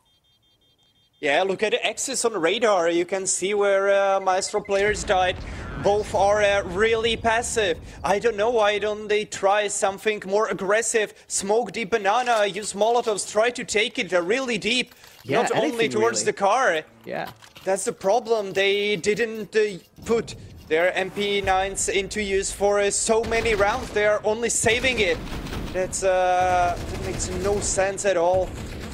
Here, okay, Fleef was able to find one kill, but Op is not the ideal gun to make some multi-frags when opponents are rushing like crazy. And the Op won't be here available for this round on the side of Maestro. And 500 are chilling. Everyone has more than $10,000. And here even team kill. But it won't make any troubles for 500, I believe. Yeah, sorry, Cody. I was just baffled by Richie not being able to get it for such a long time. And it was only the Molotov of a fellow player of 500 that made Oxygen die. 4v4, and you can see on the positioning, you can see on the confidence of Maestro that this just doesn't go their way. Rest are still waiting for someone brave enough to actually check the upper banana that's in full control, 500. And Kick, again, he's basically behind the triple. It's a position that was overused by Maestro in so many rounds. I don't know, maybe change something, maybe go for a boost or a bit of an aggressive positioning. But we're gonna see how this fares out. 7 Kick, yeah. Okay, he thought he killed him, but now he did. Rainmaker and Red Star both are dead by the hand of 7 King. Kick, sorry. He's still alive. Burns, and Cirque is the guy who finally puts him to rest. 3v2, and Maestro might have a chance in this after a long while. The bomb is gonna go down, probably. Only 9 seconds remaining, and Fleef is waiting. That's 1 kill. That might be second, and he sees the gun barrel. And finally, after such a long time, Maestro wins a round. But boy, we have been waiting for a long time. Yeah, and this second point on their scoreboard. They will try to get a third, of course. The story can't be different, but it will be so hard for them. Even from the psychical perspective, it has to be so hard to play against an opponent who is playing so aggressive and with such an ease, though. These rounds didn't look hard at all. It's everything is simple from 500, and despite that, it's so effective. Oh, let's hope it not fares out like simple in CS2 for them, because that didn't fare well so far. Maybe it won't even. Anyways, 5v5, again 500, complete control of the upper banana, and there's Richie up close, waiting to leave his mark in this round, and it might just work. Again, nice damage. I think that was a headshot on Cirque. He still is 3v3. Nade's still thrown out, and tries to push it. There's not enough utility to go through it. but huge chaos, and it seems that so far Maestro will be able to thrive in this chaos a bit better than their opponents. Such an interesting situation around the pit area as well. The A bomb site will be destination where 500 will try to find their success, but here is Notice ready for Spellan. He is ready to shorten him by a head. Those HPs, those HPs, man. Ooh, what a shot by Fleef. Yeah, what a shot from Rainwaker as well. So now Fleef and Rainwaker both know their positions. First, Rainwaker just bets that Fleef is not holding it, and he's right. No. This is a great game sense, but Fleef still wins it. What just happened there? Fleef was not supposed to win this one, but he still comes out on top. And so it's 3-9 in the halftime, and I'm really, really worried about the chances of Maestro in the second. Hej, šéfe, dostanu vás ven. Tady máte Red Bull. Co? Dávám křídla.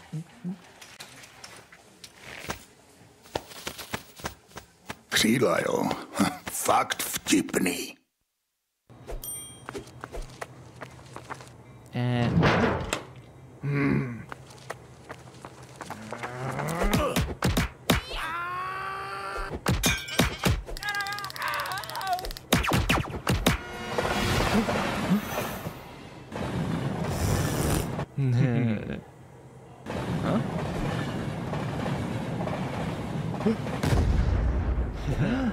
KFC patří ke hře. Miliony tiketů, tisíce analýz, nekončící diskuze. Jedině u Tipsportu jsi součástí největší komunity sázkařů. Najdi top sázky v Ticket aréně, přečti si rozbory zápasů a vylepši vlastní tikety o ty nejlepší nápady. Prostě načerpej inspiraci do každého utkání. Tipsport, největší komunita sázkařů. During first 12 rounds, we saw, maybe I can even say that, such a one-sided CS. 500 currently leading 9-3. And Maestro will try to make some kind of miracle on their T side. But it will be really tough. Only 4 rounds left for 500 to secure their spot in 2-1 Swiss stage match. And honestly, from what we have seen in the first half, I think that the Bulgarians will be able to hammer this one home. But let's see how the first round in the second half plays out. That's going to be the most important, probably deciding factor. And Maestro are placing all their cards on the B side. As Rainmaker, there's 2 more defending players on this side. And this is a rather unfortunate smoke. And Rainmaker with the perfect timing and the first kill. First blood was drawn, and Rainmaker just continues demolishing the opposition. Richie is alone, and I think this means that Maestro probably doesn't have enough strength to muster to actually win this one. 10-3, that's gonna be it if Richie doesn't pull a miracle, and he just doesn't. Wow, what a round. He won't stand a chance. Nice frags from Rainwaker. Out of turntables on the B-bomb side, where we saw full team Maestro ready to get into the site. But they didn't stand a chance against single USP from Rainwaker. This one. The first kill was really impressive, but of course the second and third were not easy as well. You concentrate to find the right spot where to tap on the headshot of your opponent. And I don't want to say it's over, but 10th round for 500 means that Maestro won't have any money through this round, and their opponent playing on the CT side right now will have a easier way how to get an 12th point. Yeah, I'm worried about Maestro. As we said, even during the first half, the pistol round was extremely important for them, given the scoreboard. They simply had to win that. There was no bomb plan, so even if they force now, it's not going to be anything meaningful when it comes to the arsenal they would actually have. in their disposition. But right now, there's no way they can win this. If you look at it, it's basically just Glocks and 1 Deke on Richie. Of course, he might stink. That's for sure. It's 1 Deke. But will it be enough? I don't think so, Kote. Drow Ranger is gonna try to prove me wrong, but there's Oxygen with M4A1. Again, that's much better than what Drow Ranger actually has in his own hands. It's just a matter of time, Kote. Hopefully he won't drop out from the server once again.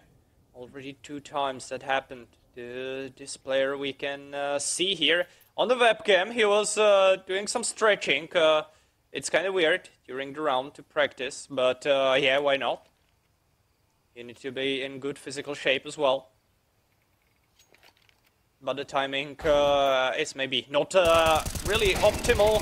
But what about Richie? His timing is great, but Oxygen is here ready with his answer. How about Red Star's MP9? It's activated as well on long, and he will end this round with USP. And 11 is now reality. 2 rounds away from winning this BO1 series are Bulgarians on 500. On the other hand, Maestro and their chances are still getting lower and lower. And of course, after this round, where they got absolutely destroyed, they will have full buy. But when they lose this, it means it's over. Yeah, they need to lock in. This is probably one of their last chances to salvage this match. They're not gonna get many more. Round difference is that stark in comparison to what they are trying to achieve here on Inferno today. I remind you all, this is the last of the best of ones we are gonna see in Conquest of Prague. The rest is gonna be BO3s, but look at this, 500 completely annihilating everything standing in their way on the A side. And Maestro just doesn't have any suitable answer to the defensive hold. I would say chokehold that the Bulgarian team actually has over the A side. And honestly, I gotta say, this is probably a farewell for Maestro in this match, because this was the round that they were supposed to win if they were to continue this. Is it exactly? I could sign your words if they were written on paper. Spellen now back off leaf ends up this round. What a beauty by Oxygen. 3 frags during this match. Of course, during this round. But when we take a look at the statistics and at the kills, Rainmaker is playing really well. Really great match from this player. He's on point. And it doesn't matter if he has M4 in his hands or AK. 18-5 for this player, for this individual, and his great performance. So, let's see, will Maestro upset their opponents here? 3 rounds behind their back. More to come, maybe not if Spellen will keep going. Kick is dead. 4 kills to go. Yeah, basically, Maestro are tasting their own medicine. Of course, remembering the 2K. I think from Leaf, if I'm not mistaken, before the sides were interchanged. But so far, so wrong for Maestro in this round as well. 3 main guns, primary guns, of course, is Galil. 3 Galils, actually, 4 Galils now. With the kick deads, yeah, their chances are so much slimmer. 50 seconds still remaining, and Maestro have basically 0 control over anything around A side, which means only one thing. They're gonna try out B. After some time, with the remaining utility, they can smoke off CT, they can flash into the site. But the boss plant position, the plant itself, that's a whole different story. Let's see how this plays out. Red Star is near the ruins, trying to pop himself into this situation. And this is a demolishing of the opponents. And Maestro loses this one 3-13. Extremely confident showing from Bulgarian side. I mean, this was just a massacre on Inferno. be honest. For a long time, I didn't want to say it, but yeah, this was quite a one-sided match. Even one round less than Imperial Valkyries against 500. That's a brutal scoreline for the roster of Maestro, who now drops to the 1-2 Swiss stage. And their fate won't be, I don't want to say any different, but definitely it won't be easier with teams such as Kubix, Sashi or Gun5 waiting for a possible opponent. So, well, maybe I thought we'll see more rounds from Maestro, but who was the real Maestro here was Team 500. Yeah, there was simply nothing in the game of Maestro that suggested they would be able to beat their opponents, to be up to par to the challenge. So sad to see. I had high expectations of Maestro, of course. Their history doesn't really say anything like that, but from what I've seen from them, I had really high hopes, and they were squandered by 500. Kudos to them. Really a hats off, and now you can actually see what transpired today in the whole schedule. Dynamo Eclot 13-11 in the first match. Sashi actually lost to Navi Jr. and Gun5 Partizan. It went to Partizan because Gun5 played another tournament and they actually had to forfeit. And now 500 take the win. As for the tomorrow, Kote, I'll leave that one to you because those are also bangers. Yeah, I have to agree. 2 BO3 series are waiting for us at 16 at Central European Summertime. Passion UA will fight against Fnatic with, for Czechoslovakians, a really interesting player, Matis, and from 19 hours ends will try to defeat Rush B and secure their 3-0 spot. Yeah, the first BO3s that are actually in the schedule, and I think today was more than a good enough invitation for what's to come, because the BO1s, as Scotty said actually in the pre-show, I think before the first match, they're not really that popular in, let's say, some group of folks that are watching CS. Me and Coti, on the other hand, like those because they offer a bit more absolute potential. But that's just our opinion. Anyways, this is all for today, and I hope you actually enjoyed all those matches that we have been able to see, even if it was one less. And tomorrow, another duo will be expecting you. Good night, guys. Good night. I will maybe add up one more information. If I'm not mistaken, Dweck and Eternal J will be taking over tomorrow's BO3 series. So I hope they are looking forward to it, because we definitely are. And good night from my side as well. Good night.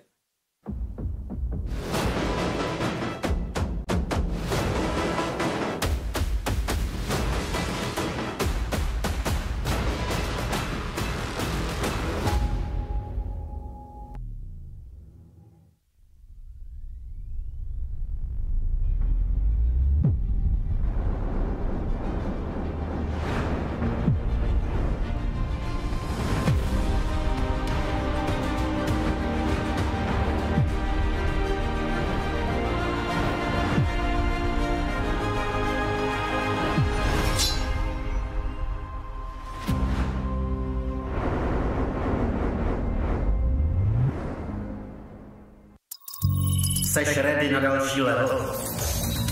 Hackni realitu. Urči si vlastní pravidla a staň se tím, kým chceš. Game. Nová vůně od Straight.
Vodafone PLAYzone Arena. Chceš se bavit? Tady jsi správně.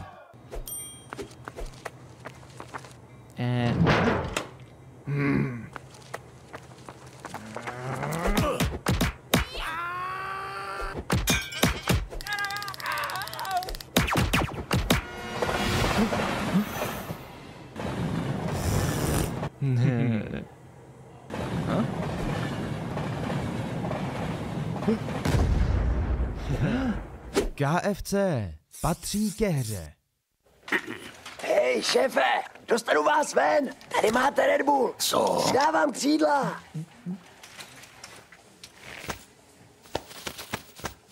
Křídla, jo. Fakt vtipný.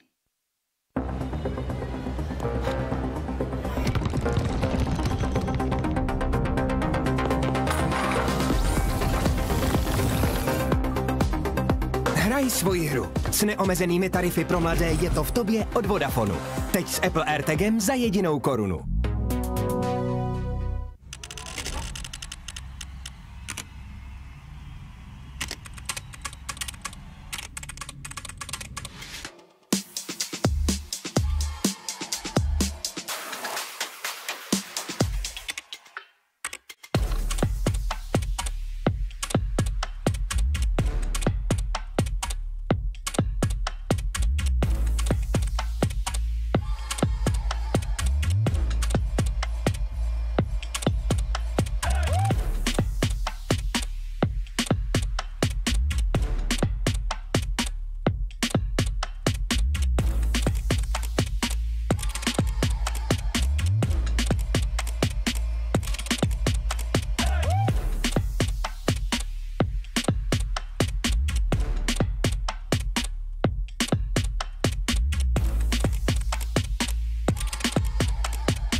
Miliony tiketů, tisíce analýz, nekončící diskuze.